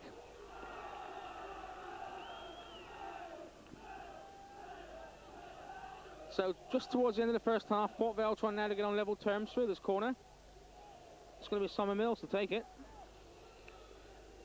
Again, Aspin and Glover up for this one. Beckford near post. Futcher. Brooks header away. And there indeed goes the half-time whistle blown by Mr. Shapter. The first half, which has to be said, has once again provided entertainment for the home and away supporters. Bournemouth, of course, got off to the best possible start with a Luther Blissett goal after 5 minutes. Indeed, then created quite a few good chances to extend that lead. But towards the latter part of the half, it was Port Vale that came back in to the game, and they indeed had a couple of good chances to get back on level terms. But as the sides go off then for a well-earned cup of tea, I'm sure we've still got some more entertainment to come yet in the second half. So we leave you with a half-time score of AFC Bournemouth 1, Port Vale 0.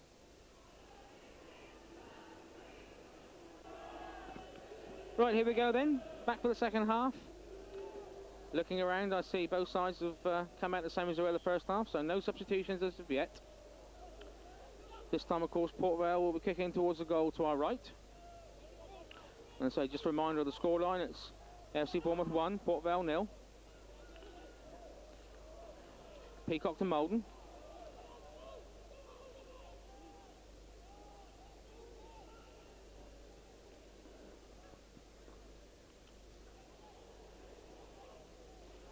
Molden. O'Driscoll. Brooks.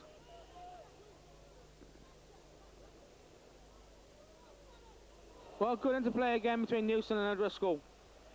Molden. Edge of the Port Vale penalty area. Turns his men, tries to get the cross in. Newson.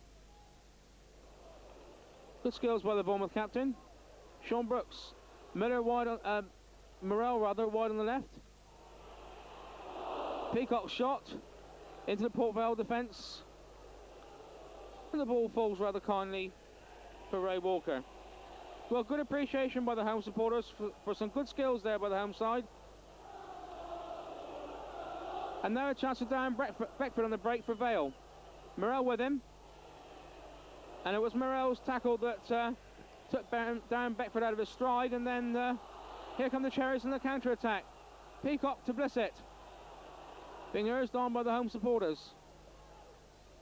Oh, across the face of the goal. Here's Lawrence. Molden couldn't quite get there. Brooks has got O'Driscoll inside him. Here he is.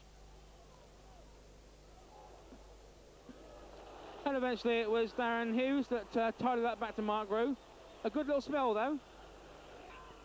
Peacock's header. Lawrence. Takes on Webb. Still Lawrence. Still Lawrence. Well, good determined run by George Lawrence. Joined the Cherries this season, of course, for £100,000 from Millwall.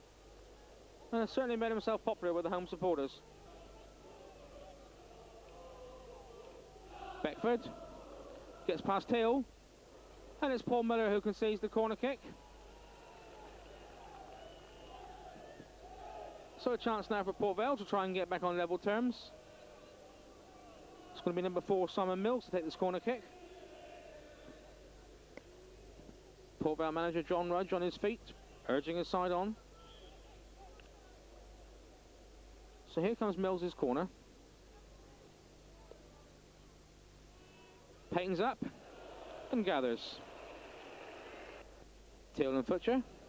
Here's Futcher. Porter to his right. Time for the cross. And that's a corner kick.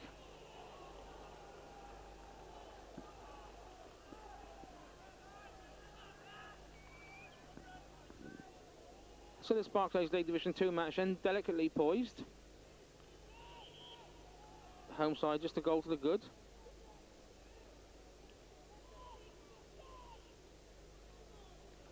Only Paul Molden up for the Cherries.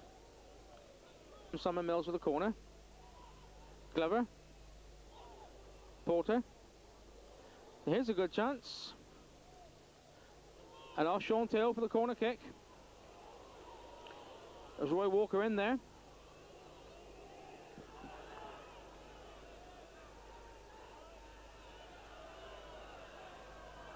So a bit of pressure here then on the home defence. Glover again. Mills. Here comes the cross. Finney's header. And that's a goal kick. Coming off as number 11, Kevin Finney. And coming on will be number 12, Ian Miller.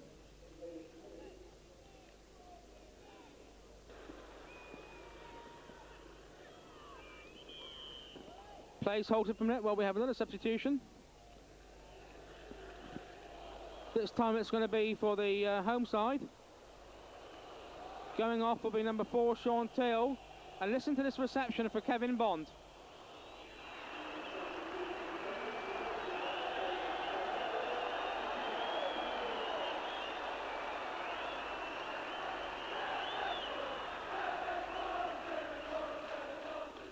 Well, I don't think any words are needed for that. Kevin Bond back in the AFC Bournemouth side after a long injury layoff. Welcome back, Kevin. Mills. Fine crossfield ball to Darren Hughes. Beckford's header.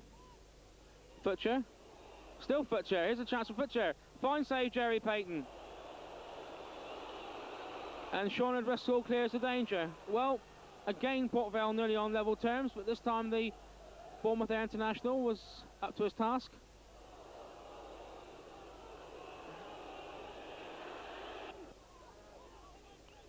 Webb. Porter. Acres of space for Andy Porter. Beckford. And Jerry Payton down well from the shot by Andy Porter. So the second AFC Bournemouth substitution. Going off number 8 is Paul Molden. And coming on will be number 14, Peter Shearer. 5 minutes to go. Miller. Here is Porter. Hughes. Miller's header. Beckford. Goal kick. Beckford. Well, the Bournemouth defender stood off him. Here's Ian Miller. Cross comes in. Bond's header. Webb. He'll get it back in again. Heads are up. Bond away. Lawrence to Blissett. Into Peter Shearer. Now then. Peter Shearer and Luther Blissett. Still Shearer. Looks now for support. Gets it from Newson. Brooks. Goes past his man well. Sean Brooks with a good run. Inside the Port Vale penalty area, Sean Brooks. And into the side netting. Well, once again, what a fine run by the AFC Bournemouth number 10. Taking over the mantle held by Ian Bishop, who left for Manchester City in close season. And certainly he'd been having a fine spell of games.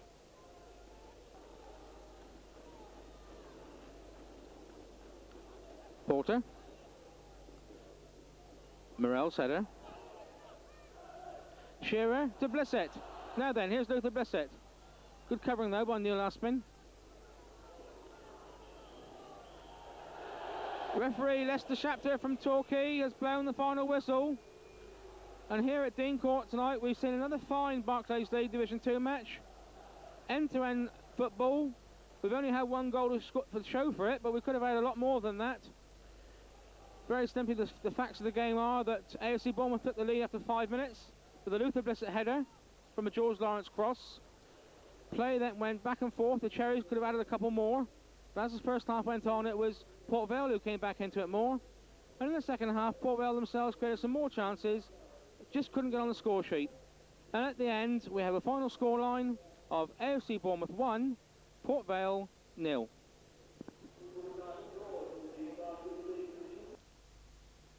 Well, it's now a pleasure to introduce a new face to AFC Bournemouth supporters, and that's the popular Bournemouth number 5, Paul Miller.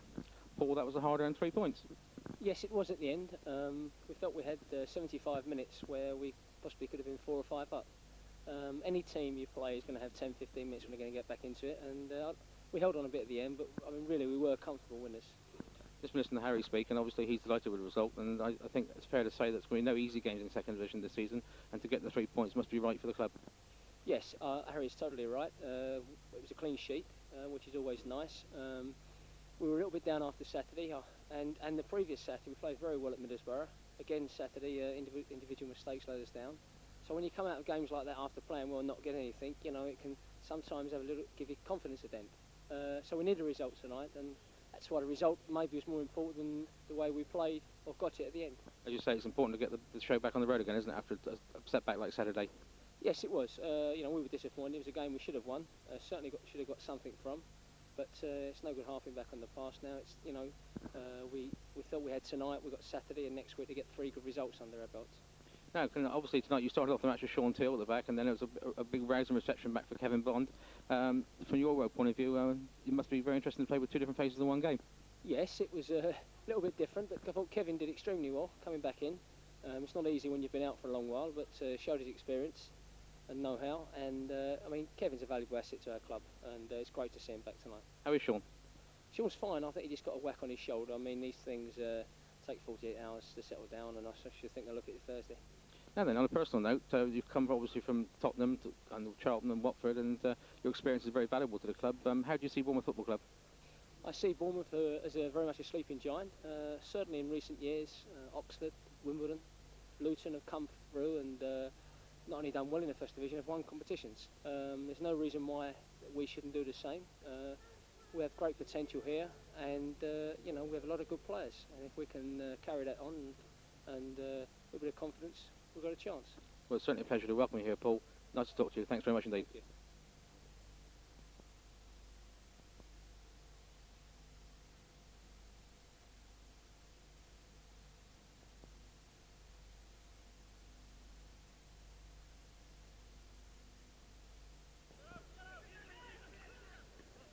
Miller's header. Fishenden. Walters. And now to Edwards. Morrell just there in time. Swain. And O'Driscoll with the clearance.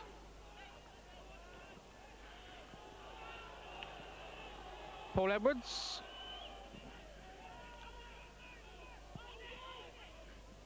Barnes. Molden. Peacock. And now Gavin Peacock. Molden up inside him. Plays it wide. Shearer. Cross comes in. And that'll be a corner kick. Well, good play by the home side. Good break from midfield. Gavin Peacock chose to pass it to Peter Shearer, and his cross was headed away by Paul Dyson for the corner kick.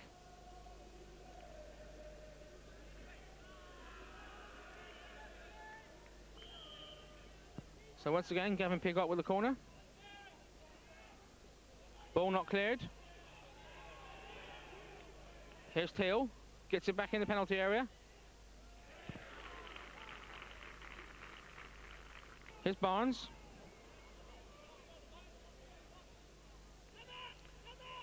Morrell. O'Driscoll. Paul Molden.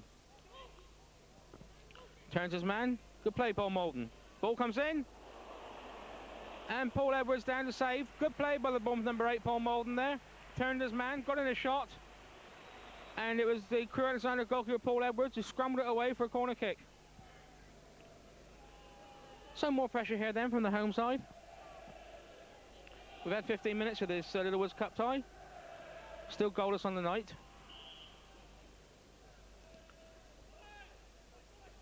Dyson gets it away.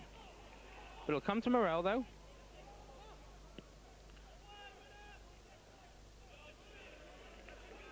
O'Driscoll. Paul Miller.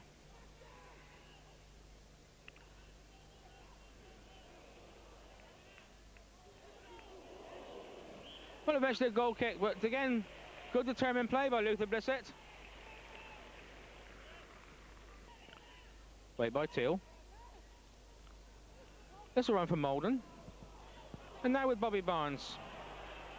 Peacock and Molden to his right. Morrell to his left. Still Barnes shoots. Well, fine save by Paul Edwards. Saves the corner kick as well. Good play there by Bobby Barnes. Not afraid to take his man on and have a shot at goal.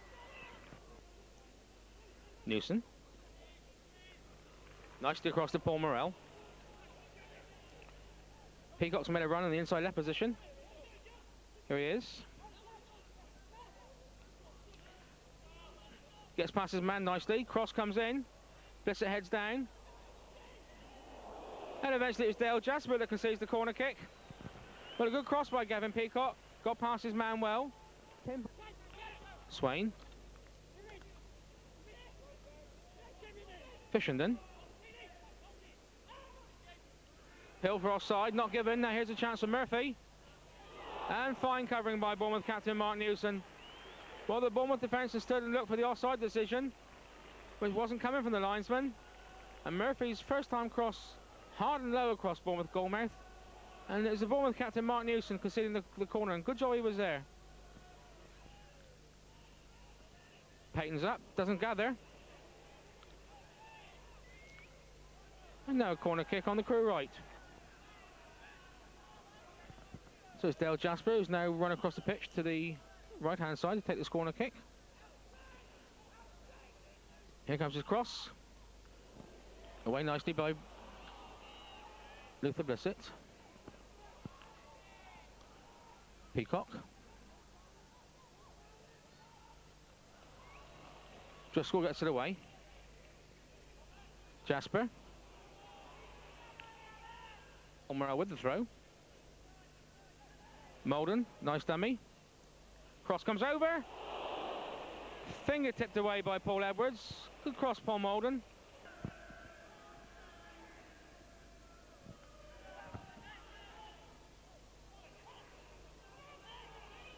And then Miller. To Newson.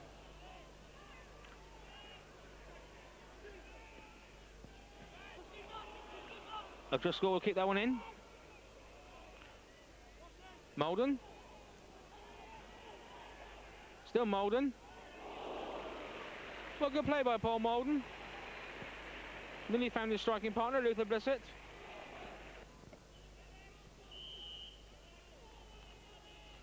So it's Walters with a free kick.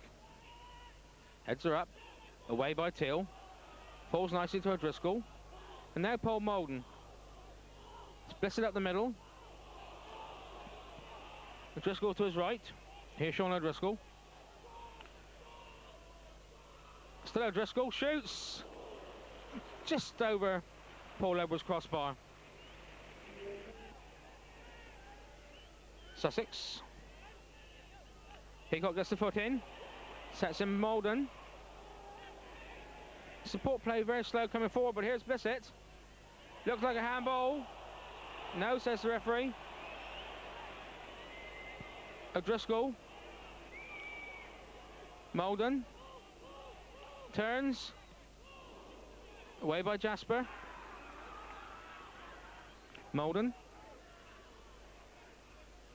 Shearer. Still Shearer. Shoots. Well, a good effort by Peter Shearer. Got past his man well. Hit the ball first time on his left foot. Just over the top of Paul Edwards' crossbar. Edwards to Walters. Early ball to Cutler.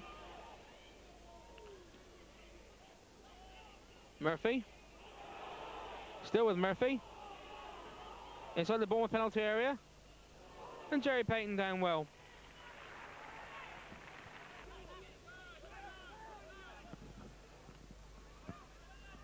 Dyson to Swain. Clayton.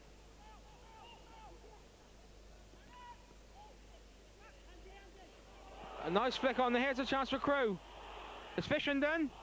Fine save, Jerry Payton. Still not cleared though.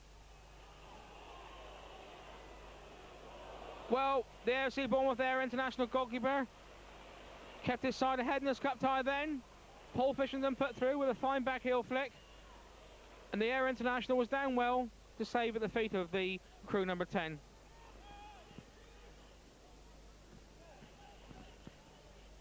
Teal. And the long ball hit forward. Now here's Luther Blissett. Chance for the Bournemouth number 11, Luther Blissett. And this time it's Paul Edwards, the Crewe goalkeeper, saving his side. So in the last 2 minutes then, both goalkeepers been called to earn their money. Firstly Jerry Payton, and now Paul Edwards.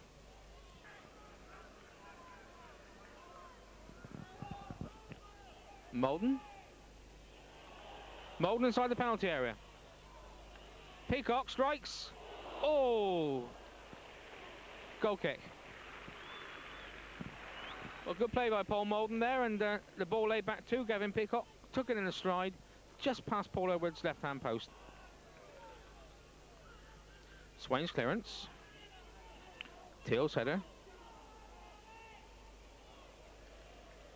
Barnes. Blissett, Molden, still Molden, around Dyson, chips, I watched, the 90 minutes are now up, so we're playing any stoppage time that Mr. Birds wishes to add on. And there indeed goes the final whistle. AFC Bournemouth move into the third round of the Littlewoods Cup, but in fairness one has to say it's been a disappointing performance by the home side tonight. They go through, of course, on the merit of their 1-0 victory away at Gresty Road in the first leg, with a goal by Paul Miller. Crewe Alexandra, the third division side tonight, have come here and battled well. And to be fair, they have matched the home side in every department. Two real chances to speak about, brought excellent saves from Jerry Payton and from Crewe goalkeeper Paul Edwards. And the 200 or so Crewe supporters are applauding their side off the pitch because they've seen their side battle well. But it's the second division side then that move into the third round, and they will now eagerly await the third round draw to see who they will draw. So here we are then at Dean Court, Littlewoods Cup second round, second leg, AFC Bournemouth 0, Crewe 0, but overall the Cherries win 1-0. And that the Cherries move into the third round of the Littlewoods Cup. I have with me now the AFC Bournemouth number 10, Peter Shearer. Peter into the third round, but in all honesty, not one of the best nights for the club. Oh no, the lads weren't happy with the performance. We didn't particularly play well today. But their Crewe came along, they played very well, they played good football. But at the end of the day, we're in the third round. That's right. I thought in the second half particularly two outstanding saves, one from Jerry and then one from the Crewe goalkeeper.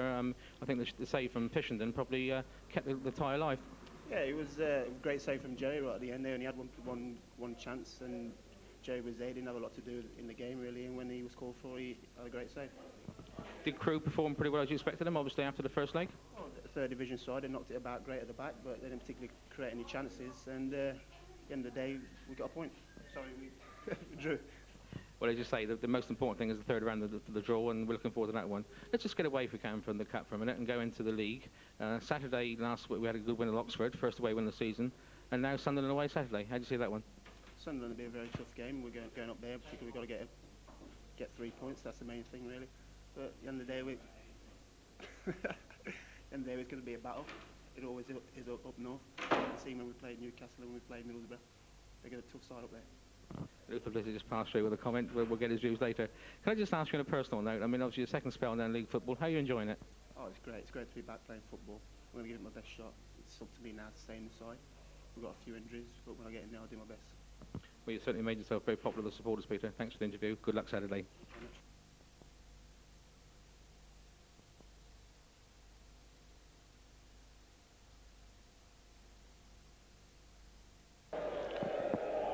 So really pressure then from the home side. Sean Brooks with a free kick.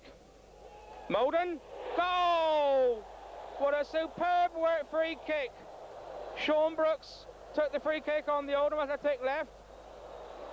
Played the ball near post, there was Paul Molden. Flicked header, 2 minutes gone. AFC Bournemouth 1, Oldham Athletic 0.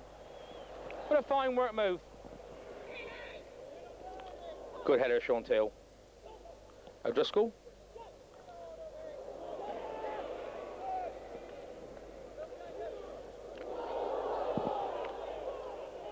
Teal and Bunn. Still with Bunn. Palmer. Oh! Just past Jerry Payton's right-hand post. But a good chance for Oldham then to get on level terms. So 15 minutes gone then. AFC Bournemouth 1. Oldham Athletic 0. Goal scorer Paul Molden. Newson. Peacock's made a run. Molden. Turns. Good effort Paul Molden. Good save Andy Rhodes.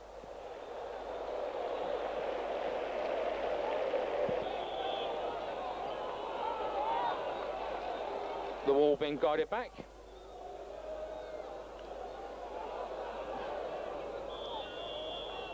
Brooks.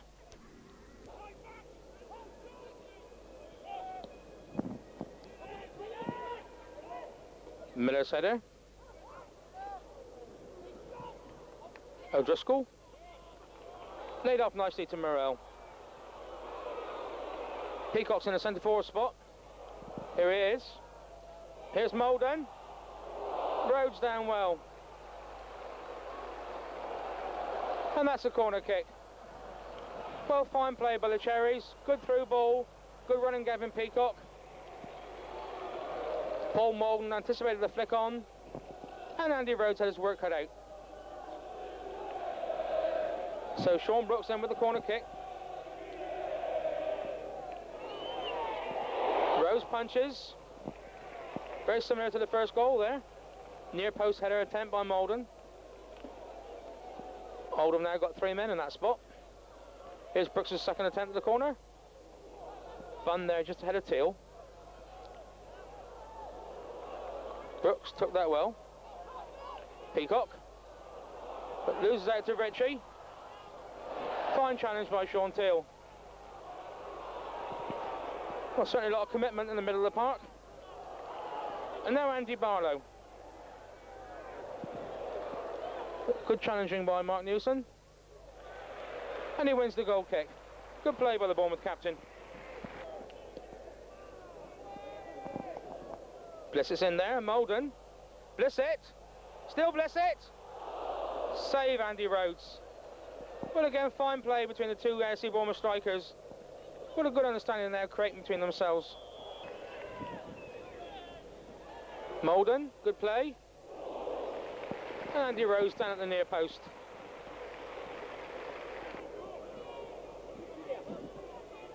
So Paul Miller with the free kick.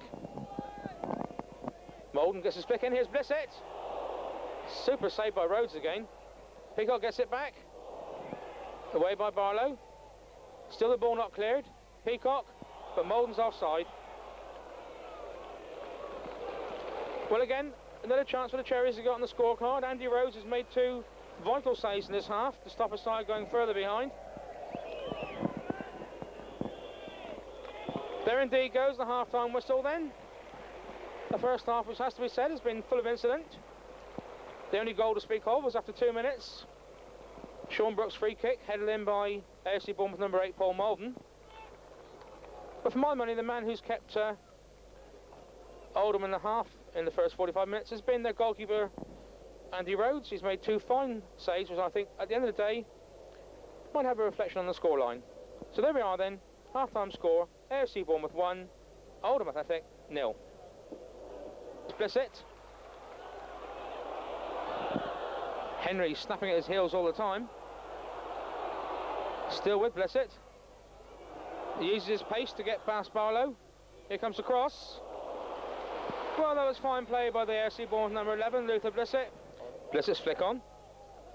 Molden. Oh, fine save by Andy Rhodes. Well, Paul Molden got away from his marker then. But in the first time, left-footed shot. And spectacularly pushed around the post by Andy Rhodes. So corner kick to the Cherries. Brooks with it. And a good catch by Rhodes.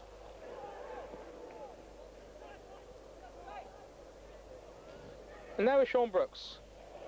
Here's Molden. Tries to chip. And that's a goal kick. Well, they're going to find through ball by Sean Brooks. Giving his forwards a chance to get on the score sheet. Now, mistake by Sean Teal. Here's Holden. And that's a goal kick. Well, perhaps Rick Holden could have made better use of that. He had both Bunn and Ritchie in the penalty area with him.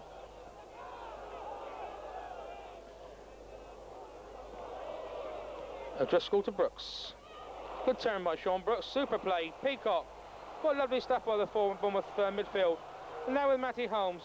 Peacock still continuing his run. Holmes has got past Palmer. Here comes his cross. Peacock. Well, what a super move by the home side.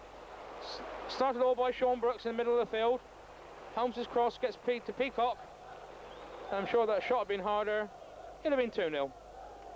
So we play narrow then. Still AFC Bournemouth 1, Oldham 0.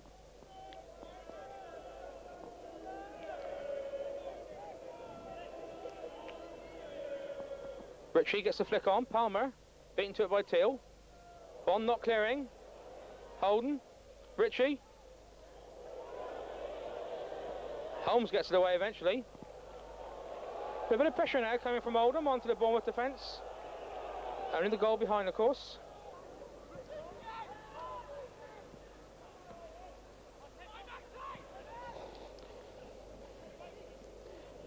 Teal in well. Molden to Peacock. Blissett to his left. A good strong run by Gavin Peacock. Still Peacock. Shoots. Gavin Peacock has scored his second goal for AFC Bournemouth.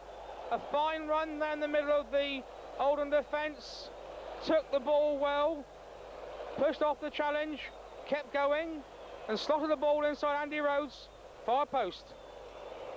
So 20 minutes in the second half gone then. AFC Bournemouth 2. Oldham Athletic 0.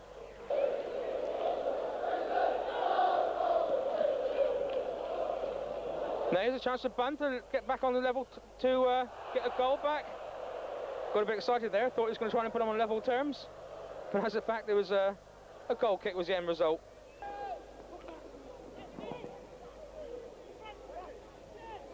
Ritchie. Now then, Andy Ritchie. A fine challenge by Sean O'Driscoll. Well, according to my watch, 90 minutes are up. And right on cue, Mr. Deakin of South Glamorgan blows the final whistle. AFC Bournemouth have achieved the fine 3 points here at Dean Court this afternoon. In a very competitive match between two sides, not afraid to go forward.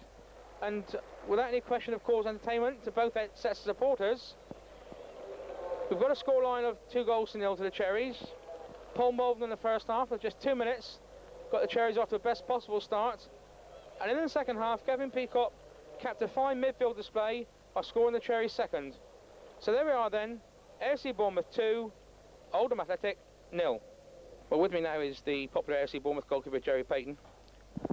Jerry, it's been quite a week. A very good week. Disappointing last week, losing at Sunderland. I thought we played very well. Going away with the international team and all but the shouting, qualifying for the World Cup. It's been terrific. Coming back today, keeping a clean sheet. I thought the lads played very well today and gave me a day off, really. I've got a spectator in the back of Mark Nielsen. England, the World Cup. Today's match. I mean, I thought the first goal in 2 minutes was the superstar. Paul Malden again. Terrific goal. He's just, I think it came from our left-hand side, and Paul's just got in front, diving header in the 6-yard box, and beating the goalkeeper and caught the defence a little bit asleep. But credit to us for getting somebody in there. And Gavin Peacock with a second. Gavin, I thought, run terrifically. I think he nearly ran from the halfway line, kept his cool, slotted it away far post. Great finishing. I'd like to single out. A lot of supporters were obviously very disappointed when Ian Bishop went to Manchester City, but I think Sean Brooks has filled that spot admirably so far this season. Your thoughts? Brooks is having an outstanding season so far. I just hope he can keep it up. Jerry, next Saturday, Portsmouth, local derby, big atmosphere. Let's hope the crowd gets behind us, and let's hope for 3 more points. Let's hope so. Jerry, thanks very much indeed. Thank you.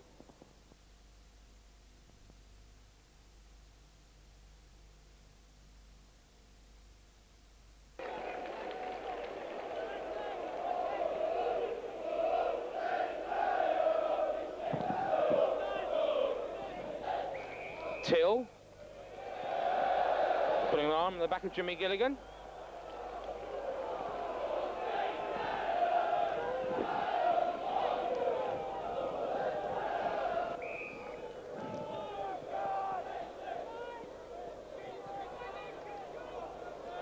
Neil takes it. Here's a chance. Oh, brilliant save by Jerry Payton off Whittingham. Well, there is a tremendous chance for Portsmouth to take the lead. Now, will Blissett beat that one to Sanford? No. But this time, Blissett's given offside. Well, just going back a minute then, John Beresford's first time cross for Portsmouth. Caused confusion in the Bournemouth defence. It looked like Whittingham was going to give Pompey an early lead.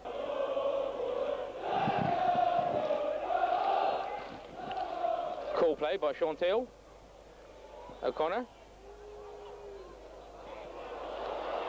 Still Des O'Connor. Nice ball to Gavin Peacock. Playing amongst the leaves.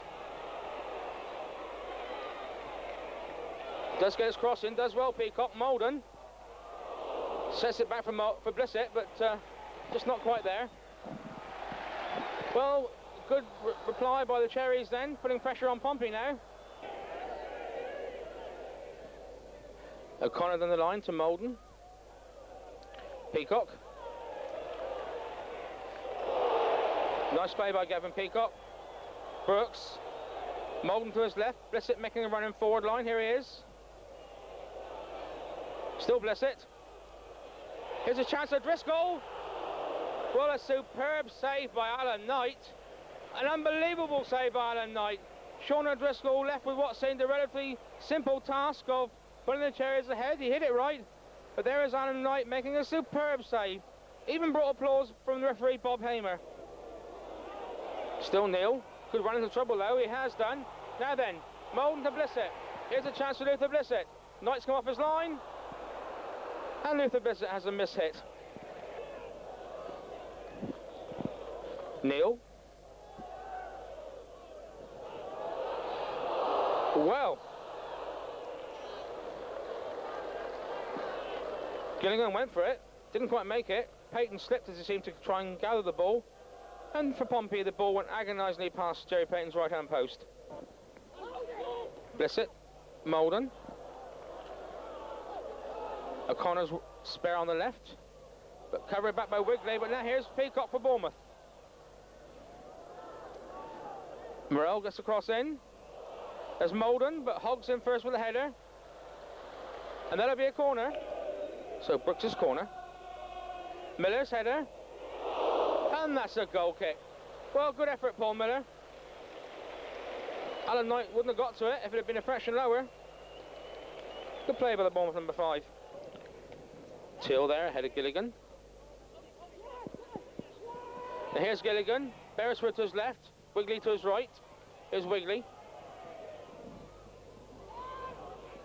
Whittingham gets it back. Morel. Still not away. Cool shoots. Crossbar. And Paul Morel puts it away for the corner kick. Well, a fine effort from the Portsmouth number 8, Martin Cool. Firmly struck shot. Hits Jerry Payton's crossbar. And the Bournemouth defence under a bit of pressure.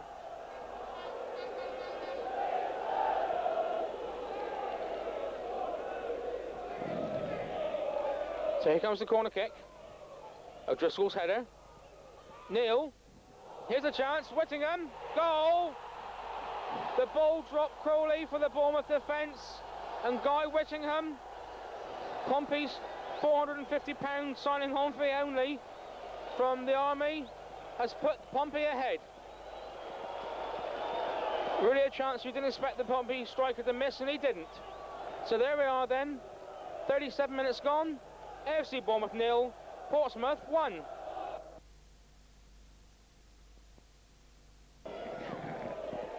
So the free kick to Portsmouth. The corner of the Bournemouth penalty area.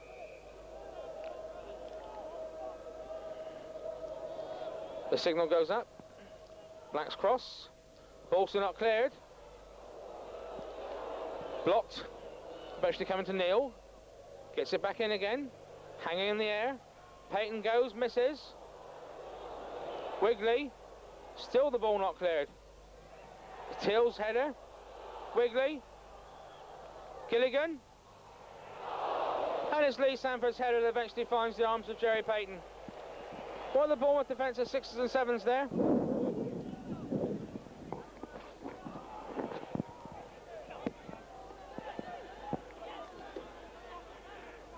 Now with Paul Molden. Molden inside the Portsmouth penalty area, still Molden. Peacock. Now Brooks shoots. Off Alan Knight's foot. And a corner kick. Well, well, well. I'm not too sure Alan Knight knew much about that. So Mark O'Connor's corner. And now a corner kick from the left. So Sean Brooks down with the corner. Shearer in there straight away. Peacock. And that's a goal kick. Coleman in well with the header, finds Blissett. Now Luther Blissett. Kevin Ball with him. Gets his cross in well. Here's Brooks. Shoots. And Knight down well again from Sean Brooks. Well, Alan Knight having a fine game in the Portsmouth goal. 6 minutes to go. Well, the Portsmouth supporters have a happy trip back down the M27 tonight then. They could do. Here's Whittingham again. And let's just put it past the puck. Tries to shot himself. And underneath Alan Knight's body. And a corner kick. Well, certainly it has to be said that the run of the ball hasn't gone Bournemouth's way this afternoon. Still, they're trying to get back in this game. We've played the 90 minutes according to my watch. Here's Brooks's corner. And that'll be a goal kick.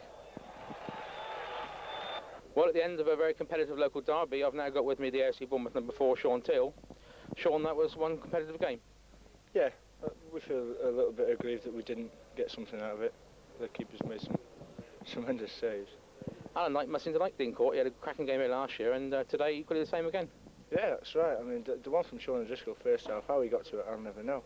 No, I thought it was in the back of the net one time. Now, tell me, the last time you and I spoke, it was the same game last season against Portsmouth. It was your first full home league debut, and now here we are, sort of like 30 games on. How's it going? Very well. I'm enjoying every minute of it. Today, of course, you made yourself distinguished with a fine goal line clearance from, I think it was Guy Whittingham. Yeah, it wasn't that close actually. There was a good 5 yards before it was going in, I think. The spirit on the side is still tremendous, isn't it? I mean, when you consider the injuries this time, everybody battles away still and works for each other, and just today the result just didn't go the right way. Yeah, we've only got 13 fit players at the moment. That's how bad it is, but we just keep going on. I mean, the lads will get fit and be back in the squad, and then we'll be back to full strength, and on we go. And then just projecting ourselves forward next Saturday, County Ground at Swindon, hoping for a good Bournemouth following and some support for the Cherries. Yeah, I've never played there, so it'll be nice. I like going to different grounds. Well, Sean, first of all the best on Tuesday night, and let's hope you get the right result there, and some good luck on Swindon on Saturday. Sean.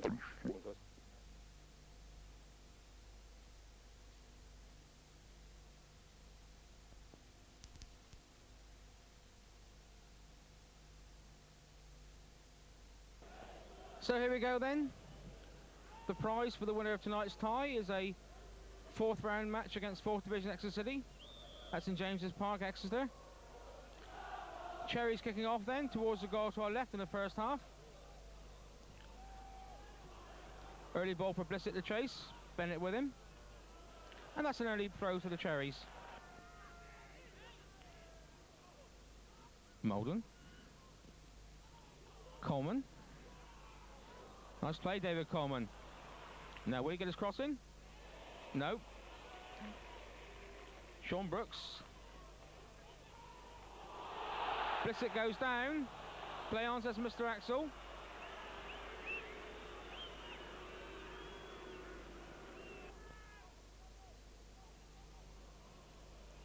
Gates. Gabbiadini.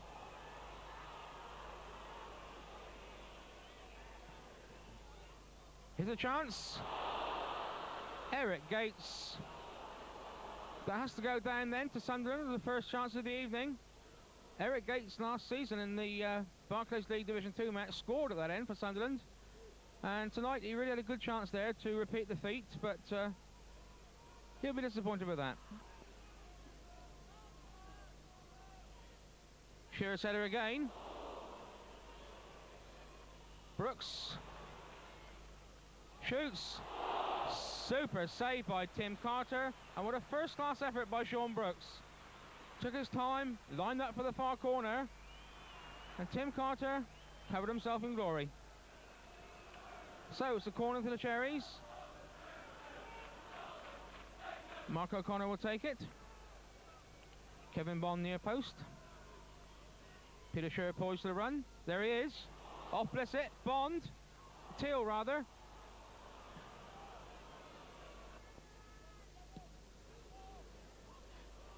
Peacock to Blissett. Shearer's made a run down the right. Gets there ahead of Agbula. Good run, Peter Shearer. Blissett lets it run. Now Coleman shoots. Oh, bad luck, David Coleman. What a fine effort.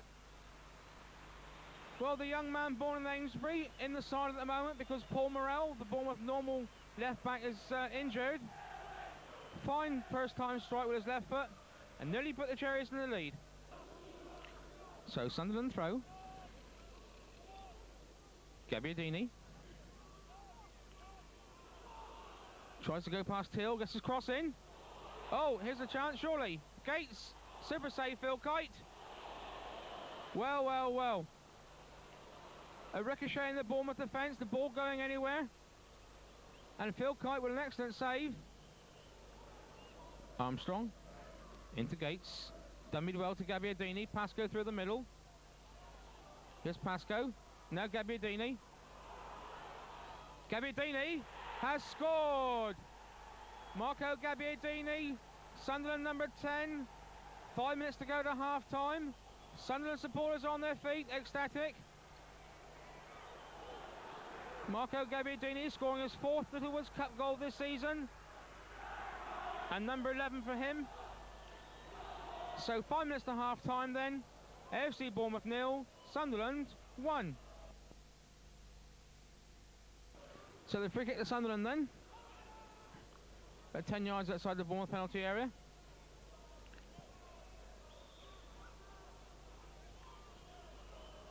Atkinson has moved wide to the left. First time shot, kite down.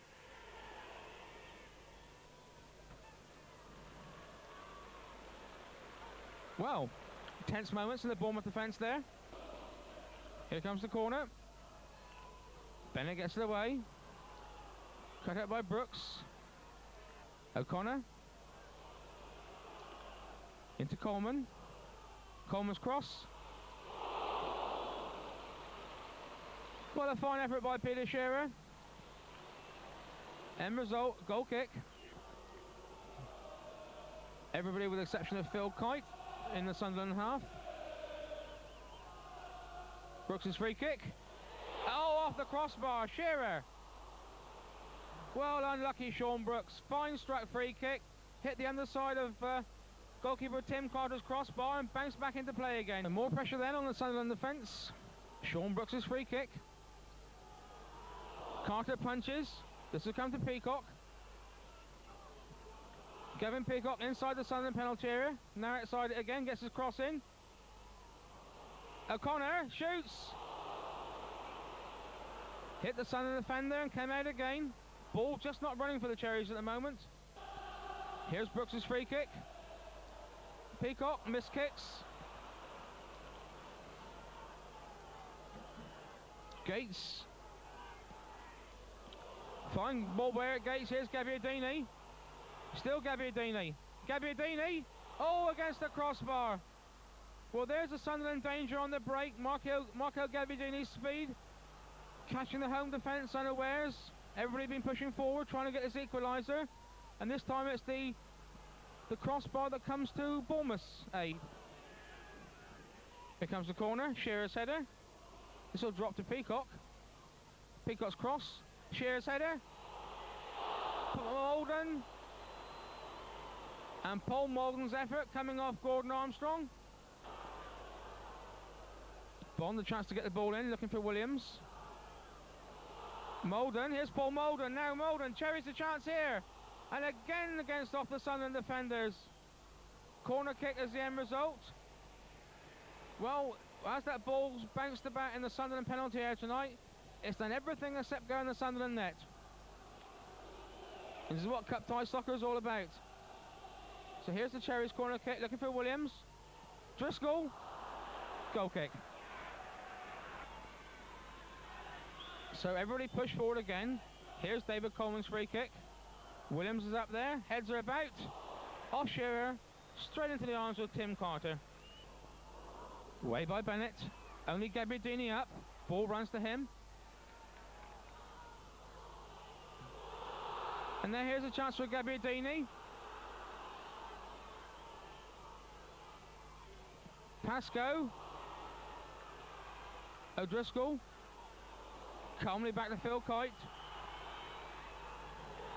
But there's no more time left. Sunderland supporters are on their feet, cheering their side. Because it's Sunderland who have earned the right to go away to Exeter City in the 4th round of the Little Woods Cup. In what has to be said has been an absolutely storming Little Woods Cup tie here at Dean Court tonight.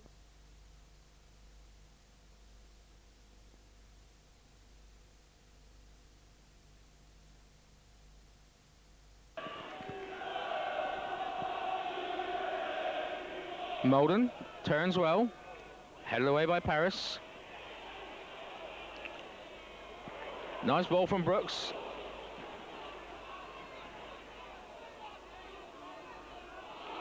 Good 1-2 between O'Driscoll and O'Connor. Here comes the cross. Peacock's header. And Phil passed down well. So the corner plays short to Keane. Back to Brady. Paris. Well, nobody picking up Keane in the Bournemouth defence. Payton's down well. And away by Mark O'Connor. Here's Dix again. Looking to get it down the line to Stuart Slater, but well cut out by Sean O'Driscoll. Brooks looks for O'Connor and finds him. Then Connor with Steve Potts with him. This is crossing. Martin's header away. And that'll be a goal kick. What a good bright move by the home side. Here's O'Connor again. Molden. Gets his cross in. Peacock. What a good effort by Gavin Peacock. Strutter's header. Back by Bond. Martin only as far as Brooks. And a fine through ball to Luther Blissett. And here's a chance to Blissett. And Luther Blissett has scored. Bournemouth supporters are up in the air. Fine through ball by Sean Brooks. Split the West Ham defence into pieces. Phil Parkes came off his line. Luther Blissett was as calm as ever. AFC Bournemouth 1. West Ham United 0.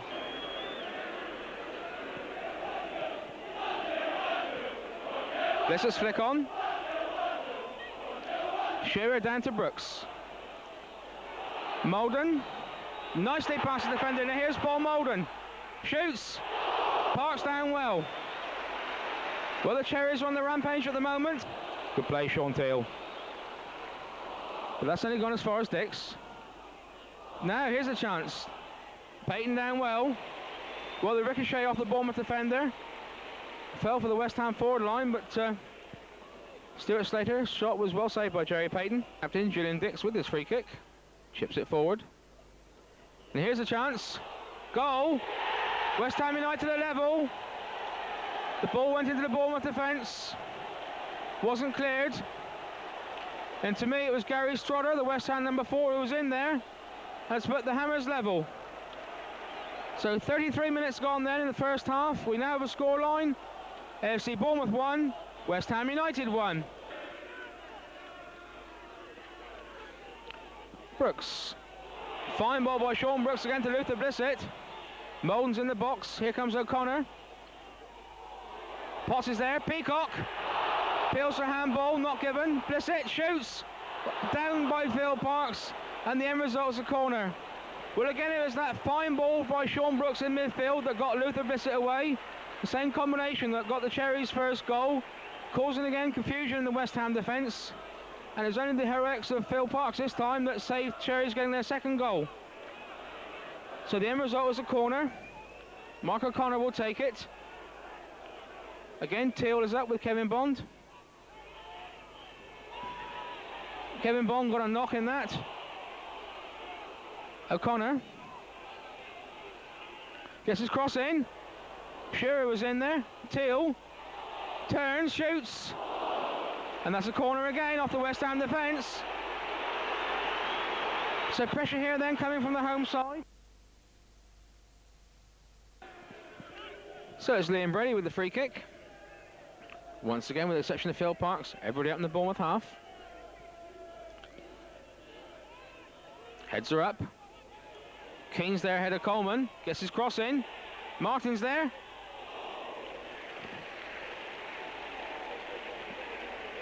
Well, West Ham causing a few confusion in the Bournemouth defence with these free kicks tonight.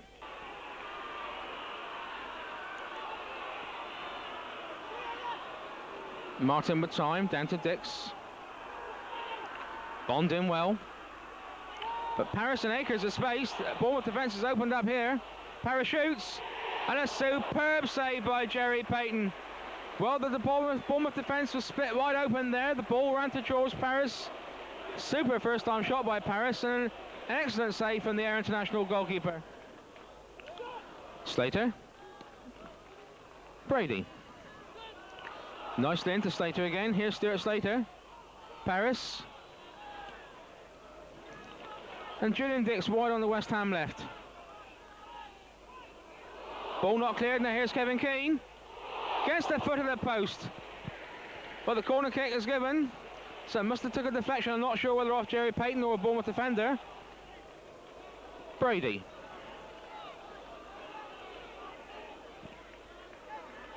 Brady past Brooks. Still with Brady. Slater. Dix. Keane to Slater. O'Driscoll with him. Slater's pass, O'Driscoll. Goes down. Play on, says Mr. King. Slater in one of his runs again. Gets his cross in well. Cut out nicely though by Gavin Peacock. Strodder.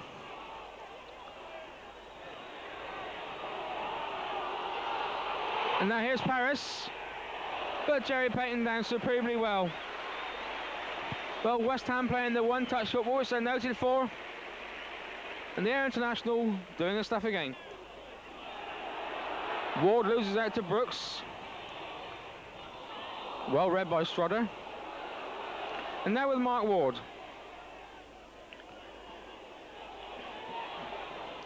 Paris. Nicely into Ward.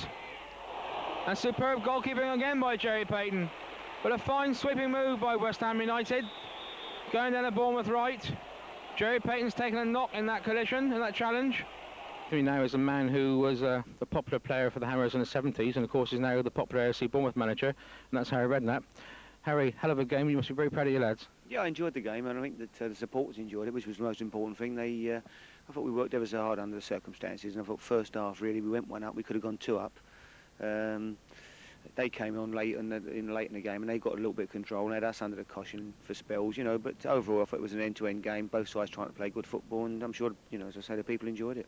I mean, you really have got a squad at the moment devastated with injuries, haven't you? It's absolutely devastated. You know, no one could believe that. You know, I've ended up with John Williams was one of the subs tonight. You know, he's been out for 7 months. He's nowhere near fit. You know, but I'm just so desperate for players at the moment that I've got to stick John on the bench. And you know, Paul Miller's had an operation today. Paul Morell's had an operation today. I mean, it's incredible.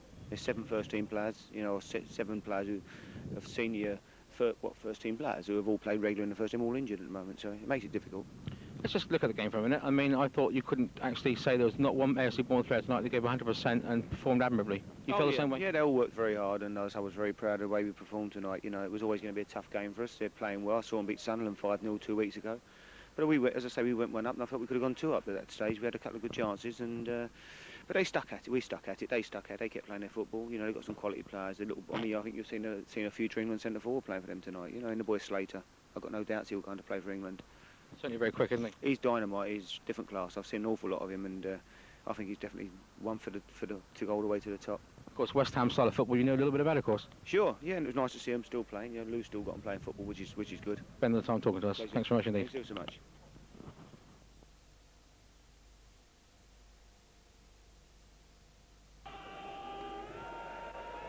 So with the exception of Jerry Payton, everybody in the Sheffield half. Miller's free kick. Molden looked held down. Ball still not cleared. Bond, back to Brooks. Hanging ball, Lawrence. Blissett.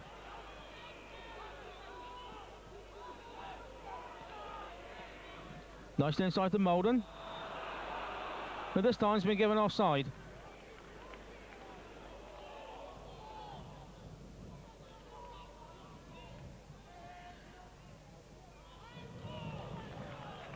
Ball kept in play well there by Dane Whitehouse. Now here's Francis to Dean. 6'3", Brian Dean gets his cross in. Header, goal! What a fine cross from the Sheffield United left by Brian Dean. And there was Carl Bradshaw, the Sheffield United number 7. Putting the Blades ahead after 15 minutes then. Fine header inside Jerry Payton's left-hand post. So the league leaders are ahead.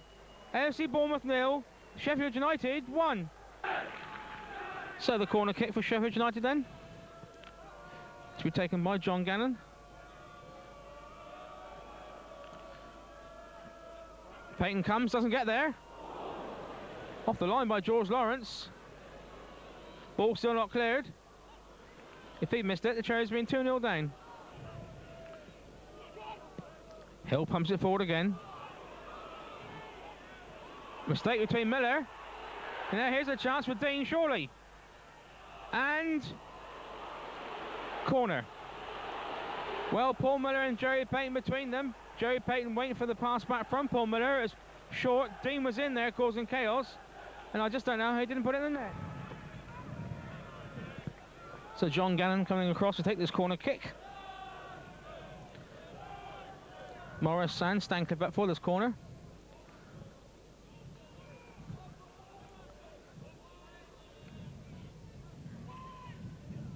Ball not away. And the end result is a goal kick. Dean. Here comes across. There's Bradshaw's header again.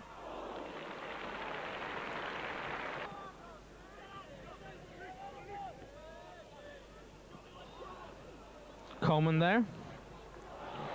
Continues his run. Blissett and Molden in the penalty area. It's Blissett's header. And that's a goal kick. Well, fine play by David Coleman down the Bournemouth left. Took the ball past Carl Bradshaw, continued his run, got in a fine cross. And Luther Blissett just wide with the header.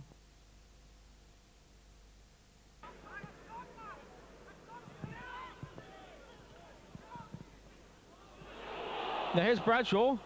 Francis. Well, Carl Bradshaw there went past David Coleman, put the ball nicely into John Francis, and you thought there that the Sheffield United number 9 would have done better. So with the noise coming up then from the United supporters, it's John Gannon with his corner kick. Again, the tall man left in the penalty area, putting more pressure on the Bournemouth defence. Here's Dean's header. Just over Jerry Payton's crossbar. That'll be a goal kick. Miller. O'Driscoll. Loses out though to John Gannon. And here's Bradshaw with a shot. And that's a goal kick.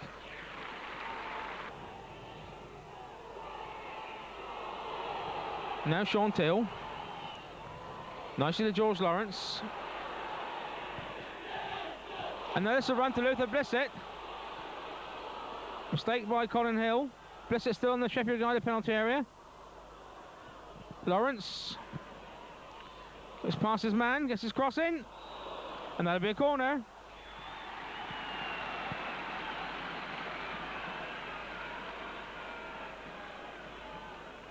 So now it's the turn of the Cherry supporters then to make the noise. Their side have got the corner. Cries of "Come on, you Reds." Sean Brooks with the corner kick. Kevin Bond near post. Miller poised for the run. Headed away though by Carl Bradshaw. O'Driscoll gets it back to Brooks. That'll be a free kick.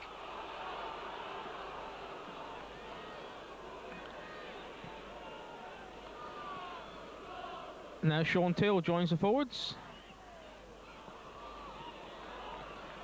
Shearer will get this.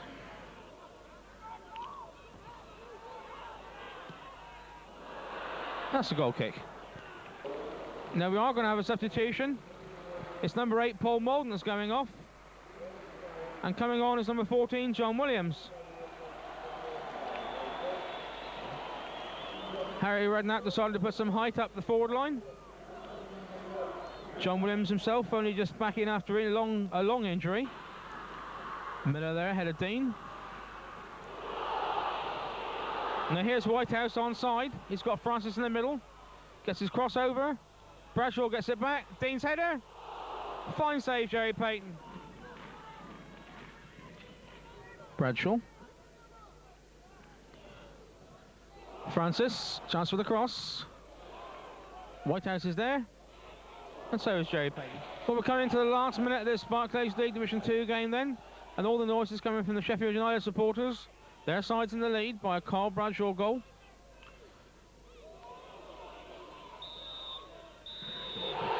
And referee Ron Groves has blown the final whistle. Sheffield United continue their unbeaten away record at the top of the second division. Because here at Dean Court this afternoon, they've thoroughly deserved their 3 points against AFC Bournemouth. The all-important goal coming after 15 minutes when Sheffield United number 10, Brian Dean, took the ball down the Sheffield United left, measured his cross to the head of United number 7, Carl Bradshaw. And his header just went inside Jerry Payton's left-hand post. Bournemouth battle away for all they were worth, but perhaps the guile was just in favour of Sheffield today, and the confidence that they carry on at the top of the second division saw them through. So as both sides leave the pitch to the noise coming from the Sheffield United supporters, we have a final scoreline here at Dean Court of AFC Bournemouth 0, Sheffield United 1.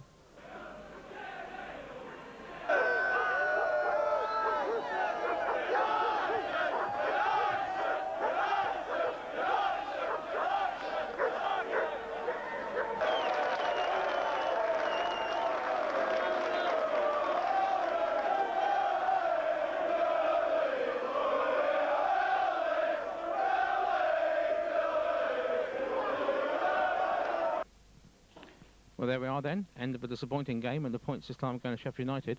I have with me now the AFC Bournemouth captain, Sean O'Driscoll. Sean, first of all, we have to say that's a very disappointing game. Yes, it was. The lads are really disappointing, especially although we lost against Sunderland in midweek. You know, the lads thought they put on a performance and played to probably our full potential. So it was very disappointing. Yeah. As you said, the last few weeks there have been defeats, but there have been some very good performances. Did you feel the players were a bit flat today? The motivation wasn't quite there? Well, I don't know. I mean, you can only speak for yourself. I mean, I didn't feel flat at all, but you know, I mean, I think it's a bit easy to use that as an excuse to say you felt flat. I don't know. I mean, if you could put your finger on it, we'd all be good managers, or we'd all be be in charge of successful teams if we knew why teams played bad on certain days. But no, I say the lads are very disappointed, and I say we've got to pick it up again, and we've got another home game to come, so hopefully we can put it right next week. After all said, we're only human beings, aren't we, anyway? Yeah. Well. Now then, what's your thoughts on Sheffield United? They're a bit like whoever went to the Leeds game. They're a bit like that without the quality of Leeds. You know, they're very organised. You know, obviously you saw the game. They play offside really well, if you like. But you know, we found it hard to break them down. You know, the two lads up front play very well.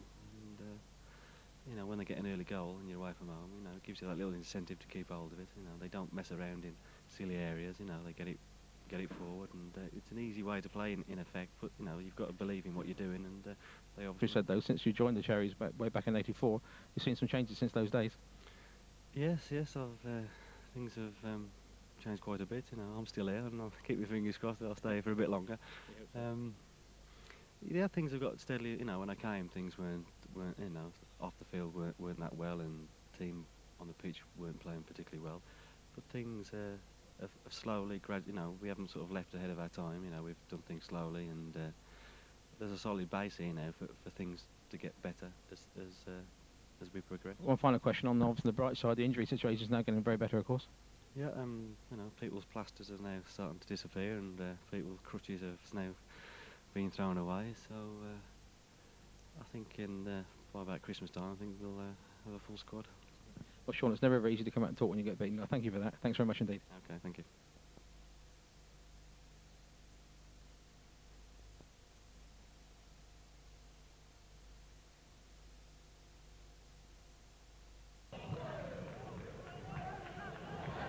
Peacock, Malden pushed down, that'll be a free kick. Derek Statham the culprit, just on the edge of the Stoke penalty area. So here we go then. Lawrence and Brooks with his free kick. Sean Brooks takes it, heads her up, and that's a goal kick.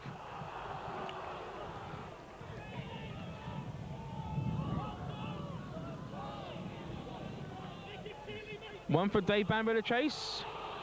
Nobody up with him at the moment though. But a fine challenge by Sean Till, and the end result is a goal kick.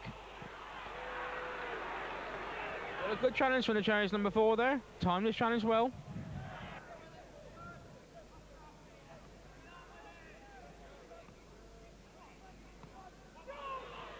Lawrence, Malden onside. Here's Paul Malden, shoots. Got a deflection, that's a corner. Well, Paul Malden started the season with the Cherries in fine form. Recently they just dried up a little bit for him, the goals, but that's a perfect example of that. Good strike, but just took that vital deflection. End result though was a corner kick. Sean Brooks takes it. Williams near post, Teals up. Williams. Peacock back to Sean Brooks. Pressure here then for the Cherries.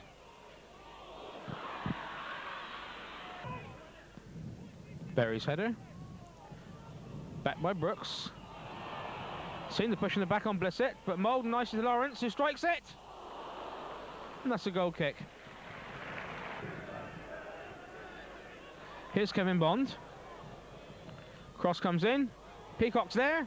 Now then, here's Sean Brooks. Sean Brooks has scored! Well, the cross coming in from Kevin Bond, and Sean Brooks has repeated what he did last season, and that is scoring against Stoke City. The ball coming in from Kevin Bond on the Bournemouth right. Indecision in the Stoke defence between Peter Fox and his defenders. And as the ball dropped, there was Sean Brooks with all the time in the world to pick his spot. So there we are then, 30 minutes gone. AFC Bournemouth 1, Stoke City 0.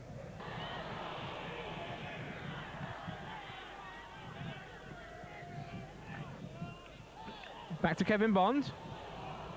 This is how the first goal came. Brooks' header. Nearly number 2, but that's a goal kick. Well, now Bournemouth getting it going down the right-hand side. Kevin Bond having a chance to get these crosses in. And so far the Stoke defence not quite worked them out. Bamber to Hilaire.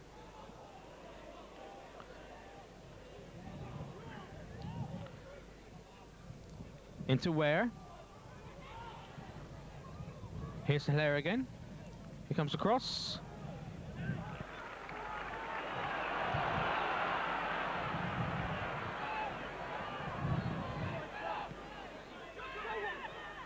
Blissett's got Brooks wide to his left, and Sean Brooks is onside. Now here's a chance for Sean to get a second. And Peter Fox off his line did the business. But a fine ball from Luther Blissett. Sean Brooks coming down the Bournemouth left. Had time again to pick his spot, but this time Peter Fox was off his line and blocked the Cherries' number 10's effort.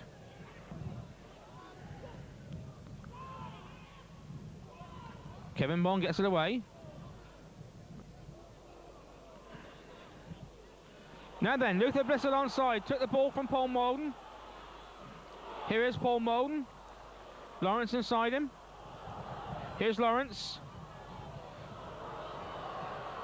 Molden. Blissett far post. Brooks. Well, a fine break again from the home side. Eventually the ball went to George Lawrence. His measured cross found Luther Blissett's head. And there was Sean Brooks in the penalty area again, trying to add to his opening goal. So coming up then towards the half-time whistle. AFC Bournemouth 1, Stoke City 0. Here's Paul Molden, nicely turned. Well, nice turn by Paul Molden, but George Berry recovered to get his challenge in.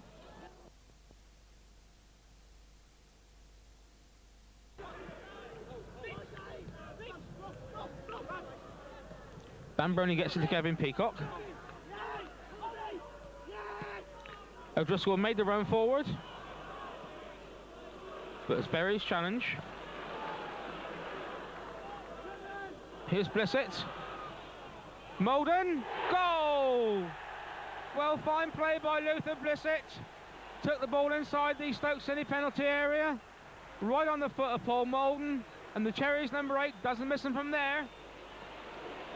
So we've got 8 minutes in the second half then, and the Cherries go 2 goals to the good. AFC Bournemouth 2, Stoke City 0. And Stoke City are making a substitution. Now here's an unusual occurrence. The person that's been substituted is a Stoke City substitute. So work that one out. But coming off is number 14, Paul Ware. And coming on is number 12, Gary Hackett. So corner taken short to Brooks. Here's O'Connor again.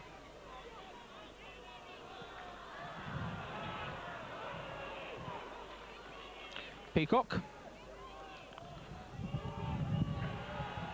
Brooks. Molden. Kevin Bond to his right, but chooses Miller instead. Now here's Kevin Bond. Bond's cross. Blissett's in there. Fox punches. Here's Brooks.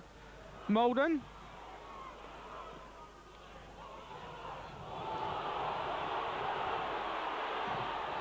Got a good old scrap going on in there.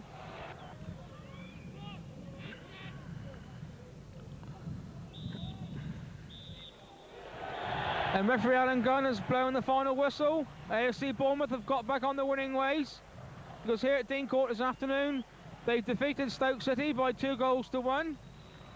Going back into the first half, we see that the Cherries took a lead through number 10 Sean Brooks, and into the second half Paul Moulton after 53 minutes out of the second.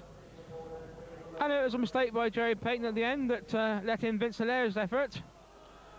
But the end of the day, it didn't matter, because that was not going to affect the final score. So there we are then. Final scoreline here at Dean Court. AFC Bournemouth 2, Stoke City 1. Well, there we are then. The Cherries back on the winning way, and the man who helped towards that this afternoon is the Cherries number 10, Sean Brooks. Sean, nice back on the winning trail. Yes, it is. I think we played very well this afternoon. We thoroughly deserved the win. It's nice to get back on winning ways, because of late our form's not been too good. So hopefully now we've turned the corner and we can put a string of good results together to get us back up the league. Of course, you were one man who was instrumental in that to get on the score sheet in half an hour. That's right. I scored the first goal. I don't remember too much about it. I think it came from a cross from the right. Luther flicked it on and I was at the far post. I took a touch and I managed to slot it home. But yeah, it was a good performance. Obviously Paul scored another excellent goal in the second half. So it's just what we needed, really. In the first half there was another couple of chances that came your way as well. That's right. I've a little bit more luck or better finishing. I maybe could have had 2 or 3 goals, but as it was, obviously I'm well delighted with just the 1 goal. I understand there's a bit of controversy over the Stoke City goal. Jerry saying it didn't cross the line. Well, from where I was looking, there was no way it crossed the line. Obviously, Jerry made a little bit of a mistake when it went through his hands, but no, I don't think no way did it cross the line. But, obviously, the linesman thought different. Football's a funny game, isn't it? Sean Brooks scored against Stoke City last year and scored against Stoke City today. Jerry made a bit of a hash of one last year, and unfortunately the same again today. It's funny how it goes that way. Yeah, that's right. Football has a habit of like repeating itself with things like that. Obviously, I scored against Stoke last year. I think Bradford I usually score against, so there's a few sides I do usually score against. So hopefully, I might be able to get another goal next week. You mentioned Bradford. Obviously, the confidence is high now for next Saturday. That's right. This is all we needed, really. To get a win under our belt, which should set us off again, because our form of late has been quite good, really. Obviously, the results have not gone for us, but there's not been a lot missing, which 3 points won't cure. Let's just talk about Sean Brooks a minute. I mean, there's really been a tremendous season for you so far, hasn't it? Yes, it has. Obviously, I've enjoyed my football this year. Obviously, I don't like talking too much about my own form, but I think the biggest compliment people have given me is that really they've not missed Ian Bishop. So when people say that, obviously, it's very nice. It must have been difficult last season, because Ian and yourself are similar style players, so it must have been difficult for Harry to play both at the same time. I think so, yes. Obviously, we both started off in this side together, and I'm sure we both put some good performances in. But when we did go through a little sticky patch, obviously, then with 2 playmakers as such, it was a little bit awkward to play both of us. So, yeah, but having said that, Bish is an excellent player, so it's good. Sean, obviously Saturday Bradford City confidence is going to be high. I mean, really, Harry was saying a minute ago, only the Sunderland game was a poor performance this year. There really have been some good performances from the lads this year, hasn't there? I think so. I think the standard of football we've played this year has been excellent all along. Obviously, if things would have gone a little bit differently, such as the Watford game where the referee played a little bit over time and like we let the 3 points slip, it wouldn't have taken much really for us to have been in the top 5 or 6 of the table. Yes, next Saturday, Sean. Thanks very much indeed. Thank you.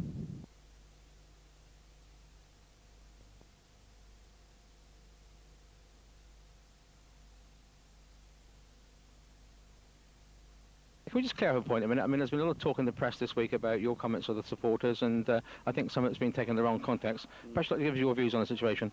Well, it's all I said a few weeks ago was that I was disappointed with the crowd against Oldham. There were 6,000 people from Bournemouth, and nothing. I'm always going to be disappointed if there's only 6,000 people here. What I said, I think we're a good second division club.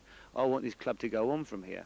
We will never go on. I think people have got to look at it and understand what I'm trying to say. I'm not criticising the people who come to the games. The 6,000 who come, I love them, but I'm saying the rest of them, you know, we need more people if we're ever going to... We've done marvellous to get where we've got. If we're going to maintain that and push on, we need more than 6,000 people. How are we ever going to compete in the transfer market? How are we ever going to persuade the good young players, the Mouldens and people like to stay here at the end of their contracts if they're only going to play in front of 6,000 people? You know, I need 10,000 people here regular. If we get that, it gives me some money to buy new players. It gives me enough money to keep encouraging people to come to Bournemouth. It gives me a chance to help to push the club all the way to the First Division eventually, which is my only ambition. Harry, that's a very fair comment. Now, your thoughts so far on the season? Your reflection so far? Smashing. Well, I think we started smashing under the circumstances. I say it's been disappointing with the injuries, but we've got 19 points. I think we've played ever so well, so I've been pleased with that.